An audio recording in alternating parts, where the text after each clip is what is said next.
എൻ്റെ മനസ്സിൽ ഓക്കെ നമ്മൾ എന്തെങ്കിലും ഒരു കാര്യത്തിനോട് കഷ്ടപ്പെട്ട് കഴിഞ്ഞാൽ നമുക്കതിന് ഒരു റിട്ടേൺ ഉണ്ടെന്ന് എനിക്ക് മനസ്സിലായി. ആ റിട്ടേൺ ചെറുതാണെങ്കിലും അത് വെച്ച് ഞാനിപ്പം ഒരു പേന വാങ്ങിയാലും അല്ലെങ്കിൽ ഒരു ചോക്ലേറ്റ് വാങ്ങിയാലും അതിൽ നിന്ന് എനിക്ക് ഭയങ്കര സന്തോഷമാണ്. ബിസിനസ് അല്ലെങ്കിൽ ബിസിനസ്സിൽ പോകുന്നവർ കാശുള്ളവർ മാത്രമേ എല്ലാവരും സക്സസ് ആവത്തുള്ളൂ. നമ്മളെപ്പോലുള്ളവർക്കൊന്നും ഇതിനകത്ത് സക്സീഡ് ചെയ്യാൻ പറ്റത്തില്ല. ഒരു ഡ്രസ്സ് സെയിൽ ചെയ്യുന്ന എനിക്ക് എൻ്റെ മോൻ ഒരു ഡ്രസ്സ് വാങ്ങിച്ചു കൊടുക്കാൻ പറ്റിയില്ലല്ലോ എന്നും പറഞ്ഞിട്ട് കരഞ്ഞിട്ടുള്ള ഒരാളാണ് ഞാൻ. ഡിപ്രഷൻ എനിക്കും ഉണ്ടായിട്ടുണ്ട്, ട്രോമാസ് എനിക്കും ഉണ്ടായിട്ടുണ്ട്. എൻ്റെ അച്ഛനും അമ്മയൊക്കെ പറയാറുണ്ട്, ഒരു കാലം കഴിയുമ്പോഴത്തേന് നമ്മളെ നോക്കാൻ ആരെങ്കിലും, നമുക്ക് കൂട്ടിനാരെങ്കിലും ഒന്നുമില്ല. ഇന്നത്തെ കാലത്ത് കാശുണ്ടെങ്കിൽ നമുക്ക് എന്തും ചെയ്യാം. UK പോയി അവിടെ ചെന്നപ്പം നമ്മൾ ഈ ഫോട്ടോയിലും വീഡിയോയിലും ഒന്നും കാണുന്ന UK അല്ല UK എന്നെനിക്ക് മനസ്സിലായത്. ശരിക്കും ഇതൊക്കെ ഞാൻ തന്നെ അനുഭവിച്ചിട്ട് വന്നതാണോ, അല്ലെങ്കിൽ ഇങ്ങനെയൊക്കെയുള്ളൊരു ടൈമിൽ ഞാൻ എന്തുകൊണ്ട് സ്റ്റോപ്പായില്ല? ക്യാഷ് ഇല്ലെങ്കിൽ നമ്മൾ ഒരു മനുഷ്യനും തിരിഞ്ഞു പോലും നോക്കത്തില്ല. അത് ഞാൻ എൻ്റെ പേഴ്സണൽ ലൈഫിൽ നിന്ന് പഠിച്ചൊരു കാര്യമാണ്. എല്ലാവരെയും വെറുപ്പിക്കാണ്ട് നമ്മൾ വീട്ടിലിരുന്ന് എന്ത് ചെയ്യാമെന്ന് ആലോചിക്കുക. വീട്ടിലിരുന്ന് നിങ്ങൾക്ക് പറ്റുന്ന രീതിയിൽ നിങ്ങൾ നോക്കുക, ട്രൈ ചെയ്യുക. ഇന്ന് നമ്മുടെ സോഷ്യൽ മീഡിയ അതിനൊക്കെ ഓപ്പണാണ്. ഒക്കെ നിങ്ങൾ അതിനെ ട്രൈ ചെയ്യുക. അതിനുശേഷം പതിയെ പതിയെ നിങ്ങൾ നിങ്ങളുടെ ചുവടുകൾ പുറത്തോട്ട് കൊണ്ടുവരിക. അല്ലെങ്കിൽ നമുക്ക് ആരെങ്കിലും കൊണ്ടുതരും എന്നൊന്നും വിചാരിച്ച് ആരും ജീവിക്കരുത്. മാക്സിമം നമ്മുടെ കാര്യങ്ങളെങ്കിലും നോക്കാനുള്ള ഒരു കപ്പാസിറ്റി, കേപ്പബിലിറ്റി നമുക്കുണ്ടെന്നുള്ള രീതിയിൽ വളരണം. ഞാനിപ്പോൾ ഒരു കടയിലൊരു ഡ്രസ്സ് കണ്ടു. ആ ഡ്രസ്സ് നല്ല ഭംഗിയുണ്ട്, എൻ്റെ കുഞ്ഞിൻ്റെ ഇട്ടാൽ നല്ല ഭംഗിയായിരിക്കും.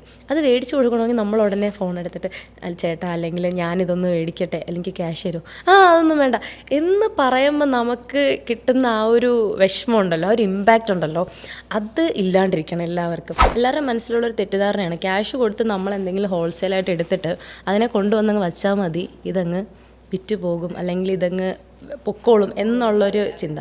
ഒരിക്കലും അല്ല. എന്നെ സംബന്ധിച്ചിടത്തോളം ഞാൻ തന്നെയാണ് എൻ്റെ സെയിൽസും എൻ്റെ മാർക്കറ്റിങ്ങും എൻ്റെ മോഡലും എല്ലാം ഞാൻ തന്നെയാണ്. അഹന്യ, എനിക്ക് ഒരുപാട് സന്തോഷമുണ്ട് അഹന്യയോട് സംസാരിക്കാൻ. കാരണം ഈ ചെറിയ പ്രായത്തിൽ ഒരു വലിയ കഥ ജീവിതത്തിൽ ജീവിച്ച് തീർത്ത ഒരു പെൺകുട്ടിയോട് സംസാരിക്കുന്നതിൻ്റെ അഭിമാനം, എനിക്കൊന്ന് അഹന്യ എൻ്റെ മുന്നിൽ ഇരിക്കുന്നതിൻ്റെ കാരണം അത് തന്നെയാണ്. നമുക്ക് അതിലേക്കൊക്കെ വരാം.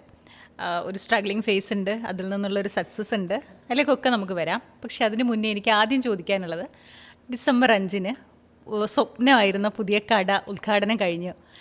എന്താണ് സന്തോഷത്തിൽ നിൽക്കുമ്പോൾ ഇപ്പോൾ എന്ത് ഫീൽ ചെയ്യുന്നു? എന്താണ് പുതിയ സന്തോഷം? പുതിയ സന്തോഷം എന്ന് പറയുമ്പം ഡിസംബർ 5 എനിക്കിപ്പോഴും അത് ഓർക്കുമ്പോൾ ഞാൻ സ്ട്രഗിൾ ചെയ്തതിനെക്കാട്ടിയും കൂടുതൽ ഞാൻ പെട്ടെന്ന് ഇമോഷണലായി പോകുന്നത് എനിക്കൊന്ന് ആ ഷോപ്പിൻ്റെ ഓപ്പണിംഗ് തന്നെയായിരിക്കും. ബിക്കോസ് ഞാൻ അത്രത്തോളം ഞാൻ ഒട്ടും പ്രതീക്ഷിക്കാതെ നടന്നൊരു മൊമെൻ്റ് ആയിരുന്നു. ഞാൻ ദുബായിൽ നിന്ന് നാട്ടിലോട്ട് വരുന്ന സമയത്ത് ജസ്റ്റ് ഒരു 1 month ലീവിനെന്നും പറഞ്ഞ് വന്ന ഒരാളാണ് ഞാൻ. ഇങ്ങനൊന്ന് സ്റ്റാർട്ട് ചെയ്യണം, അല്ലെങ്കിൽ ഞാൻ പിന്നീട് എൻ്റെ റെസ്റ്റ് ഓഫ് ലൈഫ് ഇങ്ങനെ ഒരു കാര്യത്തിലൂടെ കൊണ്ടുപോകണമെന്ന് ഞാൻ ഒരിക്കലും പ്രതീക്ഷിച്ചിട്ടുണ്ടായിരുന്നില്ല. പെട്ടെന്ന് വന്നു 1 month എന്നുള്ളത് 2 months ആയി, പിന്നെ 3 months ആയി. അങ്ങനെ നിന്നപ്പോഴാണ് എന്തിന് ടൈം വേസ്റ്റ് ചെയ്യുന്നത്, എനിക്ക് ഇങ്ങനൊരു ആഗ്രഹമുണ്ട്, എൻ്റെ പാഷൻ ഇതാണ്. അപ്പം ഇതെൻ്റെ മനസ്സിൽ കിടക്കുന്നത് കൊണ്ട് എനിക്ക് വേറൊന്നും അങ്ങോട്ട് സാറ്റിസ്ഫൈഡ് അല്ല. എന്ന് പറയുമ്പോൾ ജോബിന് പോകുന്നത് അത്ര സാറ്റിസ്ഫൈഡ് അല്ലായിരുന്നു ഞാൻ. അങ്ങനെയാണ് പിന്നെ ഞാൻ രണ്ടും കൽപ്പിച്ച് ശരി എന്തായാലും ഒന്ന് ട്രൈ ചെയ്ത് നോക്കാം എന്നുള്ള രീതിയിലാണ് ഡിസംബർ 5 ഇതൊന്ന് ലോഞ്ച് ചെയ്തേക്കുന്നത് ഇപ്പം. പക്ഷേ ഞാൻ മനസ്സിലാക്കുന്നത് അഹന്യ ഈ വസ്ത്രവ്യാപാര രംഗം അല്ലെങ്കിൽ വസ്ത്ര ബ്രാൻഡിങ് എന്നുള്ളത് ഇപ്പോഴൊന്നും തുടങ്ങിയതല്ല. 19 വയസ്സിൽ അന്ന് എനിക്ക് തോന്നുന്നു ഇതിനെപ്പറ്റിയൊന്നും ആരും ചിന്തിക്കാത്തൊരു സമയത്ത് ഇത് തുടങ്ങിയ ആളാണ്. അതെങ്ങനെയായിരുന്നു? 19 വയസ്സിൽ വിവാഹിതയാണെന്നറിയാം, ശേഷം സ്വന്തം ബ്രാൻഡ് അന്ന് തന്നെ തുടങ്ങാൻ ശ്രമിച്ച ഒരാളാണ്. അതെങ്ങനെയായിരുന്നു? 19 വയസ്സിൽ സ്റ്റാർട്ട് ചെയ്യുന്നതിൻ്റെ റീസൺ തന്നെ എനിക്ക് എന്നും ഇൻഡിപെൻഡൻ്റ് ആയിട്ടിരിക്കാനാണ് ഇഷ്ടം. ഞാൻ പഠിക്കുന്ന ടൈമിൽ എൻ്റെ സ്കൂൾസിൻ്റെ ടൈമിൽ തന്നെ ഞാൻ ഗെയിംസിനൊക്കെ പോകാറുണ്ടായിരുന്നു, സ്പോർട്സിലൊക്കെ ആക്റ്റീവ് ആയിരുന്നു. അപ്പോൾ നമ്മൾ ഗെയിംസിന് പോകുന്ന ടൈമിൽ തന്നെ നമുക്ക് ചെറിയ രീതിയിലുള്ള ഏണിങ്സും കാര്യങ്ങളൊക്കെ അവിടെ നിന്ന് കിട്ടാറുണ്ട്. അപ്പം അതാണ് എനിക്ക് കിട്ടിയിട്ടുള്ള ഫസ്റ്റ് ഏണിങ്സും തോന്നുന്നുണ്ട്. ഞാൻ വോളിബോൾ, ക്രിക്കറ്റ് അങ്ങനെയൊക്കെ ഗെയിംസിന് പോകുന്ന ടൈമിൽ കിട്ടുന്ന ആ ഒരു ഏണിങ്സ്. അപ്പം അന്ന് തൊട്ട് എൻ്റെ മനസ്സിൽ ഓക്കെ നമ്മൾ എന്തെങ്കിലും ഒരു കാര്യത്തിനോട് കഷ്ടപ്പെട്ട് കഴിഞ്ഞാൽ നമുക്കതിന് ഒരു റിട്ടേൺ ഉണ്ടെന്ന് എനിക്ക് മനസ്സിലായി. ആ റിട്ടേൺ ചെറുതാണെങ്കിലും അത് വെച്ച് ഞാനിപ്പം ഒരു പേന വാങ്ങിയാലും അല്ലെങ്കിൽ ഒരു ചോക്ലേറ്റ് വാങ്ങിയാലും അതിൽ നിന്ന് എനിക്ക് ഭയങ്കര സന്തോഷമാണ്. അല്ലെങ്കിൽ ഞാൻ ഗെയിംസിന് പോയിട്ട് എനിക്ക് കിട്ടിയ കാശാണ്, അപ്പോൾ അതിലാണ് ഞാൻ വാങ്ങുന്നത് എന്നൊരു ഹാപ്പിനെസ് എനിക്കുണ്ടായിരുന്നു. അപ്പം 19 വയസ്സിൽ ആ ഒരു കല്യാണം കഴിഞ്ഞ സമയത്ത് ഒരിക്കലും ആരുടെയും വണ്ടറിൽ നിൽക്കരുതെന്ന് ഒരു താല്പര്യം എപ്പോഴും ഉണ്ടായിരുന്നത് കൊണ്ട് തന്നെ എനിക്ക് വീട്ടിലിരുന്നു കൊണ്ട് എന്ത് ചെയ്യാം എന്നാണ് ഫസ്റ്റ് ഞാൻ ചിന്തിച്ചത്. അന്നത്തെ കാലത്ത് വീട്ടിലിരുന്നു കൊണ്ട് ഇതൊന്നും ചെയ്യാമെന്ന് പറയുന്നത് ആരും ചിന്തിച്ചിട്ട് പോലും ഇല്ലാത്തൊരു ടൈമാണ്. എനിക്ക് പുറത്ത് പോകാനുള്ള റെസ്ട്രിക്ഷൻസ് കാരണം എനിക്ക് വീട്ടിലിരുന്ന് തന്നെ എന്തെങ്കിലും ചെയ്യണം. പക്ഷേ എന്നാൽ എനിക്ക് എൻ്റേതായ സ്വന്തം ഏണിങ്സും വേണം. അങ്ങനെ ഇരുന്നപ്പോഴാണ് ഞാൻ എപ്പോഴും ഒരുപാട് ഫോൺ യൂസ് ചെയ്യുന്ന ഒരാളാണ്. പക്ഷേ എനിക്ക് ഫോൺ കിട്ടിയത് എൻ്റെ ആഫ്റ്റർ മാരേജിന് ശേഷമാണ്. പക്ഷെ എന്നാലും ആ ഒരു ടൈം യൂസ് ചെയ്യുന്ന ടൈം ഞാൻ എങ്ങനെ എനിക്ക് യൂസ്ഫുൾ ആക്കാമെന്ന് ചിന്തിക്കാറുണ്ട്. അങ്ങനെ ഞാനിങ്ങനെ യൂട്യൂബ് നോക്കി. പിന്നെ എനിക്ക് അന്ന് ഇൻസ്റ്റഗ്രാം എന്താണെന്ന് പോലും അറിയത്തില്ല. ഞാൻ ഇൻസ്റ്റഗ്രാം കാണുന്നത് എൻ്റെ ചേച്ചിയുടെ ഫോണിലാണ്. അപ്പം ആ ചേച്ചി ഇങ്ങനെ നോക്കാറുണ്ട്. അതിൽ ഒരുപാട് ഫെമിലിയർ ആയിട്ടുള്ള ആൾക്കാർ, നമ്മുടെ ആക്ട്രസസ് അങ്ങനെയൊക്കെ കാണാറുണ്ട്. അപ്പോൾ എൻ്റെ മനസ്സിൽ അവർ മാത്രം ഉപയോഗിക്കുന്ന ഒരു ആപ്ലിക്കേഷനാണ് ഇൻസ്റ്റഗ്രാം എന്നാണ് ഞാൻ വിചാരിച്ച് വെച്ചിരുന്നത്.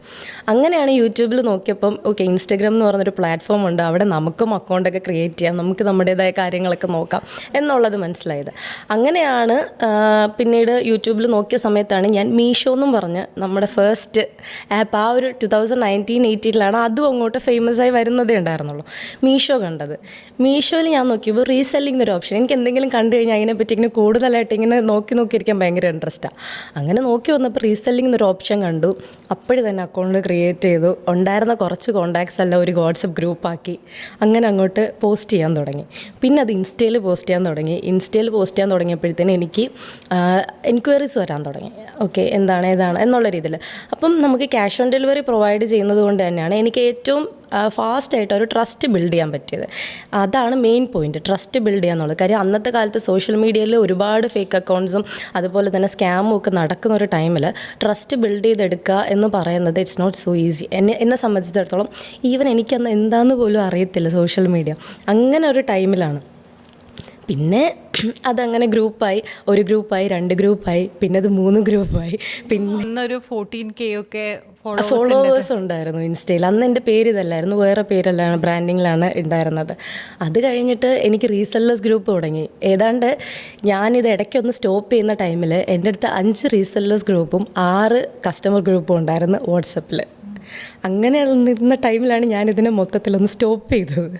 വളരെ സക്സസ്ഫുൾ ആയിട്ടൊരു ഓണ്ടർപ്രണറായി വളർന്നുകൊണ്ടിരിക്കുമ്പോഴാണ്, എനിക്ക് യഥാർത്ഥ റീസൺ അറിയില്ല, പക്ഷേ പ്രഗ്നൻ്റ് ആവുന്നു, കുഞ്ഞ് വരുന്നു ജീവിതത്തിലേക്ക്. എന്താണ് അവിടെ ഒരു സ്റ്റോപ്പ് ചെയ്യാനുള്ളൊരു കാരണം എന്തായിരുന്നു? സ്റ്റോപ്പ് ചെയ്തതിൻ്റെ റീസൺ ഇതൊന്നുമല്ല. ആക്ച്വലി അതിനുശേഷം എന്നെക്കൊണ്ട് പറ്റുന്ന രീതിയിൽ ഞാനിത് കണ്ടിന്യൂ ചെയ്ത് പോകുന്നുണ്ടായിരുന്നു. പിന്നെ ഞാൻ ഈ മീഷോ വിട്ട് ഞാൻ സ്വന്തമായിട്ട് സ്റ്റോക്ക് എടുക്കാൻ തുടങ്ങി. സ്വന്തമായിട്ട് സ്റ്റോക്ക് എടുത്തിട്ട് ഞാനിപ്പോൾ പറഞ്ഞതുപോലെ എൻ്റെ ഏറ്റവും ഞാൻ ഫസ്റ്റായിട്ട് ഒരു ഇമ്പോർട്ടൻ്റ് വെച്ചേക്കുന്നത്, അല്ലെങ്കിൽ ഒരു പ്രയോറിറ്റി കൊടുത്തേക്കുന്നതാണ് ക്വാളിറ്റി എന്ന് പറയുന്നത്. ഞാൻ അതെപ്പോഴും ശ്രദ്ധിക്കുന്ന ഒരു കാര്യമാണ്. ഈവൻ ഞാൻ 2 days മുമ്പ് കൂടെ എൻ്റെ ഒരു കസ്റ്റമറിൻ്റെ അടുത്ത് നിന്ന് കേട്ടൊരു വാക്കാണ്, ഇയാളുടെ കയ്യിൽ നിന്ന് വാങ്ങിയ ഡ്രസ്സ് ഈവൻ 4 years മുമ്പ്, എന്ന് വെച്ചാൽ ഞാൻ 19ാമത്തെ വയസ്സിൽ സെല്ല് ചെയ്തുകൊണ്ടിരുന്ന ഡ്രസ്സ് സ്റ്റിൽ അവർ യൂസ് ചെയ്യുന്നുണ്ടെന്ന്.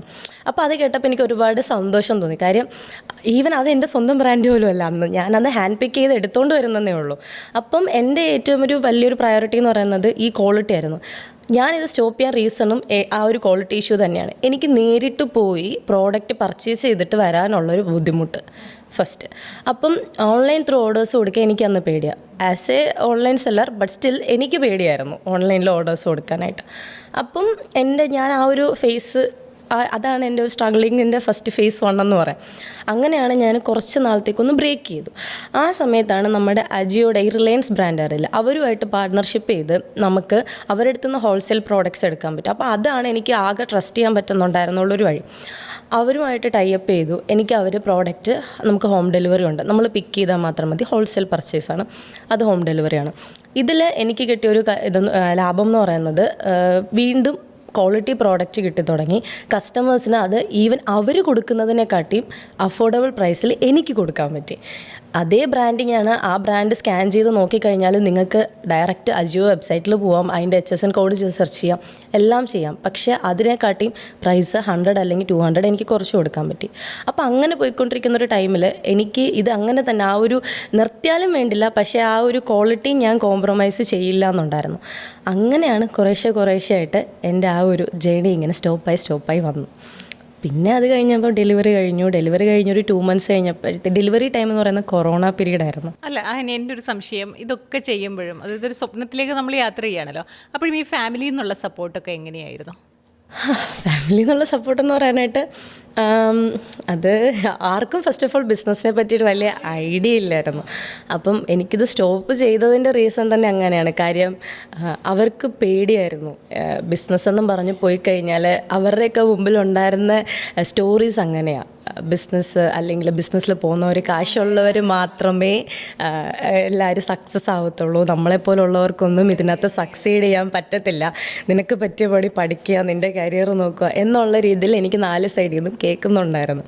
അങ്ങനെയാണ് മെയിനായിട്ട് അങ്ങനെയാണ് എൻ്റെ വീട്ടിൽ നിന്ന് തന്നെയാണ് പറഞ്ഞത്, ഒരു കാര്യം ചെയ്യുക, നീ ഇതൊന്ന് സ്റ്റോപ്പ് ചെയ്തിട്ട് നിൻ്റെ കരിയർ നോക്ക് എന്നുള്ള രീതിക്ക് അവർക്ക് മുഴുവൻ പ്രഷറൈസ് ചെയ്യുന്നത്. കാര്യം എനിക്കന്ന് എന്ന് പറയുമ്പോൾ എനിക്ക് സ്വന്തമായിട്ടൊരു സ്റ്റാൻഡിൽ ഈ പറയുമ്പോൾ അന്ന് 19 കഴിഞ്ഞ് 20, 21 ആ ഒരു ടൈമിൽ ഞാൻ കൂടിപ്പോയി കഴിഞ്ഞാൽ ഞാനിപ്പോൾ അവരുടെ അടുത്ത് ഇപ്പോൾ വഴക്കിട്ട് കഴിഞ്ഞാൽ ഞാൻ എൻ്റെ ഇഷ്ടത്തിന് ചെയ്ത് ഇൻ കേസ് എന്തെങ്കിലും അവർ പറഞ്ഞതുപോലെ നെഗറ്റീവായിട്ട് സംഭവിച്ചു കഴിഞ്ഞാൽ അതെനിക്ക് അന്നത്തെ കാലത്ത് അഫോർഡ് ചെയ്യാൻ പറ്റുന്നൊരു കാര്യമല്ലായിരുന്നു.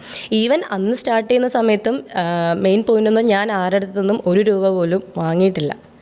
ഇന്നും അതേപോലെ തന്നെയാണ്. അപ്പോൾ ആ ഒരു രീതി എനിക്ക് അങ്ങനെ തന്നെ കൊണ്ടുപോകണമെന്നുണ്ട്. അപ്പോൾ ഇൻ കേസ് ഇതിന് നടുവിൽ എന്തെങ്കിലും ഒന്ന് പറ്റിക്കഴിഞ്ഞാൽ ഞാൻ പെട്ടുപോകും. എനിക്ക് ഒന്നും ചെയ്യാമല്ലോ, കുഞ്ഞുണ്ട്, അപ്പം അതിൻ്റെ കാര്യങ്ങൾ നോക്കണം.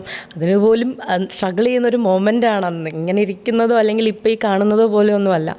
അന്ന് ആ ഒരു ഡ്രസ്സ് സെയിൽ ചെയ്യുന്ന എനിക്ക് എൻ്റെ മോന് ഒരു ഡ്രസ്സ് വാങ്ങിച്ചു കൊടുക്കാൻ പറ്റിയില്ലല്ലോ എന്നും പറഞ്ഞിട്ട് കരഞ്ഞിട്ടുള്ള ഒരാളാണ് ഞാൻ. അപ്പം അങ്ങനെയുള്ള ഒരു ഫേസിൽ കൂടെ പോകുന്ന സമയത്ത് എനിക്ക് അവർ പറയുന്നത് കേൾക്കാതെ എൻ്റെ ഇഷ്ടത്തിന് പ്രവർത്തിക്കാൻ പറ്റുന്നൊരു ടൈമല്ലായിരുന്നു. അങ്ങനെയാണ് അത് സ്റ്റോപ്പ് ചെയ്തിട്ട് ഞാൻ UK പോയത്. ഒരു 19 വയസ്സിൽ വിവാഹിതയായി, 20 വയസ്സിൽ അമ്മയായി. നമ്മളെപ്പോഴും പ്രതീക്ഷിക്കുന്നതൊരു വലിയ സുഖകരമായ ജീവിതം പ്രതീക്ഷിച്ചിട്ടാണ് ഇത് ആരും വിവാഹമെന്നോ ഇൻസ്റ്റിറ്റ്യൂഷനിലേക്കൊക്കെ പോകുന്നത്. പക്ഷേ അതല്ല സംഭവിച്ചത്. എനിക്ക് തിരിച്ച് വരേണ്ടി വന്നു, സെപ്പറേറ്റഡ് ആവേണ്ടി വന്നു. അതിൻ്റെ കാരണമൊന്നും നമുക്ക് ചെയ്യേണ്ട, അത് 2 വ്യക്തികൾ തമ്മിലുള്ള വളരെ പേഴ്സണൽ സ്പേസാണ്, അതിലേക്ക് കിടക്കാൻ ഞാൻ ആഗ്രഹിക്കുന്നില്ല. പക്ഷേ എനിക്ക് ചോദിക്കാനുള്ളത്, ഒരു 20 വയസ്സിലൊരു സെപ്പറേഷൻ എങ്ങനെയാണ് അതിൽ നിന്ന് പുറത്ത് വന്നത് എന്ന് അറിഞ്ഞാൽ കൊള്ളാം. അതായത് കുറേ കരഞ്ഞ് പുറത്ത് വന്നതാണോ, അല്ല എനിക്ക് കുഞ്ഞുണ്ട് എനിക്ക് ജീവിച്ചേ മതിയാവൂ എന്നുള്ളതുകൊണ്ട് പുറത്ത് വന്നതാണോ? ആ ഒരു പുറത്തേക്കുള്ള ഒരു ജേണി എങ്ങനെയായിരുന്നു? ഓക്കെ, 20 ഇയേഴ്സ് എനിക്ക് തോന്നുന്നു അത് ഞാൻ പറഞ്ഞു കഴിഞ്ഞാൽ കുറച്ച് പേർക്കെങ്കിലും യൂസ്ഫുൾ ആവുമെന്ന് തോന്നുന്നുണ്ട്. 20 ഇയേഴ്സ് എന്ന് പറയുന്നത് എൻ്റെ കൂടെ ഉള്ള എല്ലാവരും കളിച്ച് ചിരിച്ച് പറന്ന് നടക്കുന്നൊരു ടൈമാണ്. ആ സമയത്ത് ഞാനൊരു കുഞ്ഞിനെയും വെച്ചുകൊണ്ട് എൻ്റെ ലൈഫ് എങ്ങോട്ട് പോകുമെന്ന് പോലും അറിയാൻ വയ്യാണ്ട് നിൽക്കുന്നൊരു ടൈമാണ്. എനിക്ക് മനസ്സിലെപ്പോഴും എനിക്ക് കിട്ടിയിട്ടുള്ള, എന്നെ പൊതുവേ കാണുന്നവർ പറയുന്നൊരു കാര്യം, നീ ഭയങ്കര ബോൾഡാണ്, നീ എന്തുണ്ടെങ്കിലും ഭയങ്കരമായിട്ട് പ്രതികരിക്കും, അങ്ങനെയുള്ളൊരു കൈൻഡ് ഓഫ് ക്യാരക്ടറാണ് എൻ്റേത്. ഞാൻ ഒരുപാട് സംസാരിക്കും, ഒരു ടോക്കറ്റീവ് പേഴ്സണാണ്. അപ്പം അങ്ങനെയുള്ളൊരു ഞാൻ പെട്ടെന്ന് ഒരു നിമിഷം, ഇല്ലെന്ന് ഞാൻ പറയുന്നില്ല, ഡിപ്രഷൻ എനിക്കും ഉണ്ടായിട്ടുണ്ട്, ട്രോമാസ് എനിക്കും ഉണ്ടായിട്ടുണ്ട്. ആസ് എ ഹ്യൂമൻ എനിക്ക് എല്ലാവർക്കും വരുന്നത് പോലെ എനിക്കും വന്നിട്ടുണ്ട്. ഡിപ്രഷൻ എന്ന് പറയുന്നതും ആ ഒരു എന്താ പറയുക, നമ്മുടെ ആ ഒരു ഡെലിവറിക്ക് ശേഷമുള്ള ഡിപ്രഷനും ഇതിൻ്റെ ഡിപ്രഷനും എല്ലാം എനിക്ക് നല്ല രീതിയിൽ അഫക്റ്റ് ചെയ്തിട്ടുണ്ട്. പോസ്റ്റ്മോർട്ടം സ്റ്റേജും കൂടിയാണ്. പോസ്റ്റ്മോർട്ടം സ്റ്റേജിൽ നിന്ന് ആ ഒരു ടൈമിൽ എൻ്റെ മനസ്സിലുണ്ടായിരുന്ന ഒരു വഴി എന്ന് പറയുന്നത് സൂയിസൈഡ് ചെയ്യുക. അതാണ് എനിക്കറിയാവുന്ന ഒരേ ഒരു ഓപ്ഷൻ. എൻ്റെ മനസ്സിൽ വേറെ ഒന്നുമേ ഇല്ല, ഇതാണ് എനിക്കറിയാവുന്ന ഒരു ഓപ്ഷൻ. അപ്പം എനിക്ക് അത് എൻ്റെ മനസ്സിൽ നിന്ന് എനിക്ക് തന്നെ അത് മാറ്റണമെന്ന് തോന്നി. ഞാൻ തന്നെ അതിന് ആക്ച്വലി ഞാൻ എൻ്റെ ബോഡി എൻ്റെ മെൻ്റൽ ഹെൽത്തുമായിട്ട് സ്ട്രഗിൾ ചെയ്യുമായിരുന്നു ആ ഒരു ഫേസ് എന്ന് പറയുന്നത്. അത് പറയുന്നത് കേട്ട് ചിലപ്പോൾ ഞാൻ മൂവ് ചെയ്തിരുന്നെങ്കിൽ ചിലപ്പോൾ ഞാനിന്ന് ഇങ്ങനെ ഇരിക്കാൻ പോലും ഉണ്ടാവില്ല, ടു ബി ഓണസ്റ്റ്. അപ്പം എൻ്റെ മനസ്സിൽ അയ്യോ അങ്ങനെ ചെയ്യാൻ പാടില്ല, ലൈഫിൽ നമുക്ക് ഇത് മാത്രമല്ലല്ലോ, നമ്മൾ കാണാനും കേൾക്കാനും ഒരുപാടുണ്ട്. അതും ഞാൻ തന്നെ പറയും, എന്നെ അതായത് മനസ്സിൻ്റെ 2 ഇടങ്ങൾ തമ്മിലുള്ള കോൺഫ്ലിക്റ്റ്. അങ്ങനെ ഞാൻ തന്നെ എന്നോട് സംസാരിക്കും, എന്താ പറയുക, നീ ഇങ്ങനെ ഇരിക്കാൻ പാടില്ല, അല്ലെങ്കിൽ നീ ഇങ്ങനെയൊന്നും ആവേണ്ട ഒരാളല്ല. എനിക്ക് എൻ്റെ ഒരു ചെറിയ പ്രായത്തിൽ തന്നെ എന്നെപ്പറ്റി ഞാൻ ഒരുപാട് മാനിഫെസ്റ്റ് ചെയ്യുന്ന ഒരാളാണ്. അതാണ് എൻ്റെ ഈ ഒരു തിരിച്ചു വരവിന് കാരണം എന്ന് പറയാം. ഞാൻ ചെറുതിലെ സ്കൂൾസിലൊക്കെ എൻ്റെ ചേച്ചിയൊക്കെ ഉണ്ട്, എനിക്ക് ചേച്ചിയുണ്ട്, പുള്ളിക്കാരി അങ്ങനെയൊന്നുമല്ല, ആൾക്ക് എന്ത് കിട്ടിയാലും ഓക്കെ അങ്ങനെയുള്ളൊരു മൈൻഡ് സെറ്റാണ്. പക്ഷെ ഞാൻ അങ്ങനെയല്ല, എനിക്ക് കിട്ടുന്നതിനെക്കാട്ടിയും ബെസ്റ്റായിട്ടുള്ളത് വേണം, അത് ഞാൻ എപ്പോഴും സ്വപ്നം കാണുന്ന ഒരാളാണ്. അപ്പം സ്കൂളിൽ പഠിക്കുന്ന ടൈമിൽ എൻ്റെ മനസ്സിലെന്ന് പറയുന്നത് ഓക്കെ ഞാൻ ഞാൻ ഇനി ജീവിക്കാൻ പോകുന്നത് എങ്ങനെയായിരിക്കണം, ഭയങ്കര ഹൈഫൈ ആയിരിക്കണം, എനിക്ക് അങ്ങനത്തെ കാറ് വേണം, ഇങ്ങനത്തെ വീട് വേണം, അങ്ങനെയൊക്കെ മാനിഫെസ്റ്റ് ചെയ്യുന്ന ഒരാളാണ് ഞാൻ. അപ്പം അങ്ങനെ ചെയ്ത ഒരാൾ പെട്ടെന്നൊരു സമയത്ത് ഇങ്ങനെ ഒരു റൂമിൽ ആരോടും മിണ്ടാണ്ട്, അതും ഇത്ര ടോക്കറ്റീവായിട്ടുള്ള ഒരാൾ ആരോടും മിണ്ടാണ്ട്, ഒരു കോൺടാക്റ്റും ഇല്ല. ഞാൻ സോഷ്യൽ മീഡിയ ആ സമയത്ത് യൂസ് ചെയ്യുന്ന ഒരാളാണ്, എനിക്ക് അത്ര കസ്റ്റമേഴ്സ് ഉള്ളതാണ്, സോഷ്യൽ മീഡിയ പോലും ഞാൻ പോവാറില്ല, അങ്ങനത്തെ ഒരു ഫേസാണ്. അപ്പം എൻ്റെ മനസ്സിനോട് ഞാൻ തന്നെ പറഞ്ഞിട്ട് ഇതൊന്നും നമുക്ക് വേണ്ട, നമുക്ക് നമ്മുടേതായ കാര്യങ്ങൾ നോക്കാം, എനിക്ക് ചെയ്യാൻ പറ്റും, എനിക്ക് സ്വന്തമായിട്ട്. ഒരുപക്ഷെ ഞാൻ ഇപ്പോഴും മനസ്സിൽ വിചാരിക്കുന്നൊരു കാര്യം എന്ന് പറയുന്നത്, അങ്ങനൊരു സ്റ്റേജ് ഉണ്ടായതുകൊണ്ടായിരിക്കാം ചിലപ്പോൾ ഇങ്ങനൊരു അഹന്യ പുറത്തു വന്നത്. ഇല്ല എങ്കിൽ എല്ലാവരെയും പോലെ ഒരു നോർമൽ ഹൗസ് വൈഫായിട്ടോ, അല്ലെങ്കിൽ ചിലപ്പോൾ ഒരു നോർമൽ ജോലിയിൽ പോയോ, അല്ലെങ്കിൽ നമ്മൾ ഒരു ഡെയിലി വർക്ക് അങ്ങനെയുള്ളൊരു എന്തെങ്കിലും ഒരു പാറ്റേണിൽ പോയാണ് എൻ്റെ ലൈഫ്. അങ്ങനെ ഒരു സ്ട്രഗിൾ ഉണ്ടതുകൊണ്ടും അങ്ങനെ ഒരു സ്റ്റേജ് എൻ്റെ ലൈഫിൽ വന്നതുകൊണ്ടുമാണ് ഞാൻ ഇന്നിപ്പം ഇങ്ങനെ ഇരിക്കുന്നതെന്നാണ് ഞാൻ വിശ്വസിക്കുന്നത്. അതുകൊണ്ട് എനിക്ക് അങ്ങനെ ആ ഒരു കാര്യത്തിനോട് ശരിക്കും ഞാനിപ്പോൾ റിഗ്രറ്റ് ചെയ്യുന്നില്ല. ഒരു കാലത്ത് ചെയ്തിട്ടുണ്ടെങ്കിൽ ഇന്ന് എനിക്ക് തോന്നുന്നുണ്ട് അങ്ങനെ ഒരു സംഭവം ഉണ്ടായതുകൊണ്ട് തന്നെ എൻ്റെ മനസ്സിലുള്ള, അല്ലെങ്കിൽ എനിക്ക് ഇങ്ങനെയൊക്കെ ഓരോരോ കഴിവുണ്ടെന്ന് തന്നെ എനിക്ക് തിരിച്ചറിയാൻ പറ്റും. സോ ഇപ്പം ഞാൻ അതുകൊണ്ട് ആ ഒരു കാര്യത്തിൽ ഒരിക്കലും റിഗ്രറ്റ് ചെയ്യുന്നില്ല. I am so happy. ഞാനിപ്പോൾ ആ ഒരു കാര്യത്തിൽ ഹാപ്പിയാണ്. അതേപോലെയാണ് ഇങ്ങനൊരു സ്റ്റേജിൽ ഇരിക്കുന്ന കുട്ടികളോട് എനിക്ക് പറയാനുള്ളതെന്ന് പറയുന്നത്, നമ്മുടെ ലൈഫിൽ ഈ പറയുന്ന ഒരാളോ അല്ലെങ്കിൽ ഏതെങ്കിലും ഒരു പേഴ്സൺ വന്നതുകൊണ്ട് തീരാവുന്നതല്ല നമ്മുടെ ലൈഫ്. നമുക്കെന്ന് പറഞ്ഞിട്ട് ദൈവം ഒരുപാട് കഴിവുകൾ തന്നിട്ടുണ്ട്. അതെങ്ങനെയാണ് ഒരാൾ നമ്മുടെ ലൈഫിൽ വരുമ്പോഴത്തേനും നമ്മുടെ കഴിവില്ലാതാവുന്നത് അല്ലേ? ഇപ്പം എനിക്കെന്നും പറഞ്ഞൊരു കഴിവ് എനിക്ക് ഓൾറെഡി ഞാൻ ജനിച്ചപ്പോഴേ എനിക്ക് കിട്ടിയിട്ടുണ്ട്. അതിനെ ഞാൻ ബിൽഡ് ചെയ്തെടുക്കണം, റൈറ്റ്? അപ്പോൾ അതേപോലെ എല്ലാവർക്കും ഓരോന്ന് കിട്ടിയിട്ടുണ്ട്. എന്തുകൊണ്ട് ഒരാൾ ലൈഫിൽ വന്നെന്ന് പറയുന്നത് കൊണ്ട് നമ്മൾ ഈ പറയുന്ന നമ്മുടേതായ കാര്യങ്ങൾ നമ്മൾ വേണ്ടാന്ന് വെക്കണം? അല്ലെങ്കിൽ ഒരു വിവാഹം വർക്കൗട്ട് ആയില്ല എന്ന് വെച്ച് കഴിഞ്ഞാൽ അതെന്തുകൊണ്ട്? ഈ പറയുന്ന ബോയ്സിനെ ഞാൻ പറയുകയാണെങ്കിൽ, ഈ പറയുന്ന ബോയ്സ് കല്യാണം കഴിക്കുന്നു, രണ്ടാമത് കല്യാണം കഴിക്കുന്നു, മൂന്നാമത് കല്യാണം കഴിക്കുന്നു, അവർക്കതൊരു പ്രശ്നമല്ല. Then why not girls? നമുക്കെന്തുകൊണ്ട് അങ്ങനെ ചിന്തിച്ചുകൂടാ? അതെന്താ? നമുക്കെന്ന് വരുമ്പം മാത്രമേ നമ്മൾ അയ്യോ മാനം, നമ്മൾ ഭയങ്കര ഇപ്പോൾ പറയുന്ന കണക്കിൽ കുലസ്ത്രീയൊക്കെ നമ്മൾ മാത്രം ചമയണമെന്നുണ്ടോ? അങ്ങനെയൊന്നുമില്ല. നമ്മുടേതായ ലൈഫിൽ നമുക്കെന്നും പറഞ്ഞിട്ട്, ഈവൻ എന്നെ സംബന്ധിച്ചിടത്തോളം ഒരു ആൾക്കും ജീവിക്കാൻ ഒരാളുടെ സപ്പോർട്ടും വേണ്ട. എൻ്റെ അച്ഛനും അമ്മയൊക്കെ പറയാറുണ്ട്, ഒരു കാലം കഴിയുമ്പോഴത്തേന് നമ്മളെ നോക്കാൻ ആരെങ്കിലും, നമുക്ക് കൂട്ടിനാരെങ്കിലും ഒന്നുമില്ല. ഇന്നത്തെ കാലത്ത് കാശുണ്ടെങ്കിൽ നമുക്ക് എന്തും ചെയ്യാം. അതാണ് ഇന്നത്തെ ഒരു രീതി എന്ന് പറയുന്നത്. സോ അങ്ങനെയുള്ളവരടുത്ത് എനിക്ക് പറയാനുള്ള കാര്യം, ചിലപ്പോൾ ചിലരൊക്കെ ആണെങ്കിൽ എൻ്റെ കൺമുമ്പിൽ തന്നെ ഒരുപാട് എക്സാമ്പിൾസ് ഉണ്ട് ഇപ്പം ഇതേപോലുള്ളത്. അവരെന്നോട് ചോദിച്ച ചോദ്യം ഇപ്പം ചോദിച്ച പോലെ തന്നെയാണ്, നീ എങ്ങനെ ഇതെല്ലാം മറന്നിട്ട് ഇങ്ങനൊരു ലൈഫ് ലീഡ് ചെയ്യുന്നു? അല്ലെങ്കിൽ എൻ്റെ ഇൻസ്റ്റാഗ്രാം പോസ്റ്റ് കാണുമ്പോഴത്തേന് ഞാൻ ഭയങ്കര ഹാപ്പി ആയിട്ട് അവിടെ പോകുന്നു ഇവിടെ പോകുന്നു, എപ്പോഴും ഫോട്ടോസ് പോസ്റ്റ് ചെയ്യുന്നു, റീൽസ് ഇടുന്നു. അപ്പോൾ അവരൊക്കെ എനിക്കുണ്ട് വിഷമം, എനിക്കുണ്ട്. ഞാനും ഓരോരുത്തരെ കാണുമ്പോൾ എനിക്കും തോന്നാറുണ്ട് എനിക്ക് ഫാമിലി വേണമെന്ന്. പക്ഷേ അതിനെക്കാട്ടി ഉപരി അങ്ങനെ ആലോചിച്ചിരുന്നു കഴിഞ്ഞാൽ നമുക്ക് ഫാമിലി കിട്ടുമോ? അങ്ങനെ ആലോചിച്ച് കഴിഞ്ഞ് കഴിഞ്ഞാൽ എൻ്റെ കുഞ്ഞിനെ എനിക്ക് ആഹാരം കൊടുക്കാൻ പറ്റുമോ? അല്ലെങ്കിൽ അവൻ ചോദിക്കുന്നത് എനിക്ക് വാങ്ങിച്ചു കൊടുക്കാൻ പറ്റുമോ? എനിക്കിഷ്ടമുള്ളതുപോലെ ഡ്രസ്സപ്പ് ചെയ്ത് നടക്കാൻ പറ്റുമോ? ഒരിക്കലുമില്ല. അതിന് എനിക്ക് വേണ്ടത് ക്യാഷാണ്. അതിന് ഞാൻ കഷ്ടപ്പെടണം. അത് വേറൊരാൾ കൊണ്ടു തരണം. എന്തിനാ? ഇപ്പം വേറൊരാളെ അല്ലെങ്കിൽ കല്യാണം കഴിച്ചോ ഹസ്ബൻഡ് കൊണ്ടു തന്നാൽ മാത്രമേ ആ കാശ് വാങ്ങിച്ച് ജീവിച്ചാലേ നമുക്ക് ജീവിക്കാൻ പറ്റുള്ളൂ എന്നുണ്ടോ? അങ്ങനെയൊന്നുമില്ല. അത് നമ്മുടെ മൈൻഡ് സെറ്റാണ്. അഹന്യ പറയുന്നുണ്ട്, എനിക്ക് ആത്മവിശ്വാസത്തോടെ ജീവിക്കണം, എൻ്റെ കുഞ്ഞിനെ ആത്മവിശ്വാസത്തോടെ വളർത്തണം, അതിന് എനിക്ക് പണം വേണം, ഞാൻ കഠിനാധ്വാനം ചെയ്യണം. ഈ വാല്യൂ സിസ്റ്റത്തിലേക്ക് എത്താൻ കുറേ ബുദ്ധിമുട്ടിയിട്ടുണ്ട് അല്ലേ?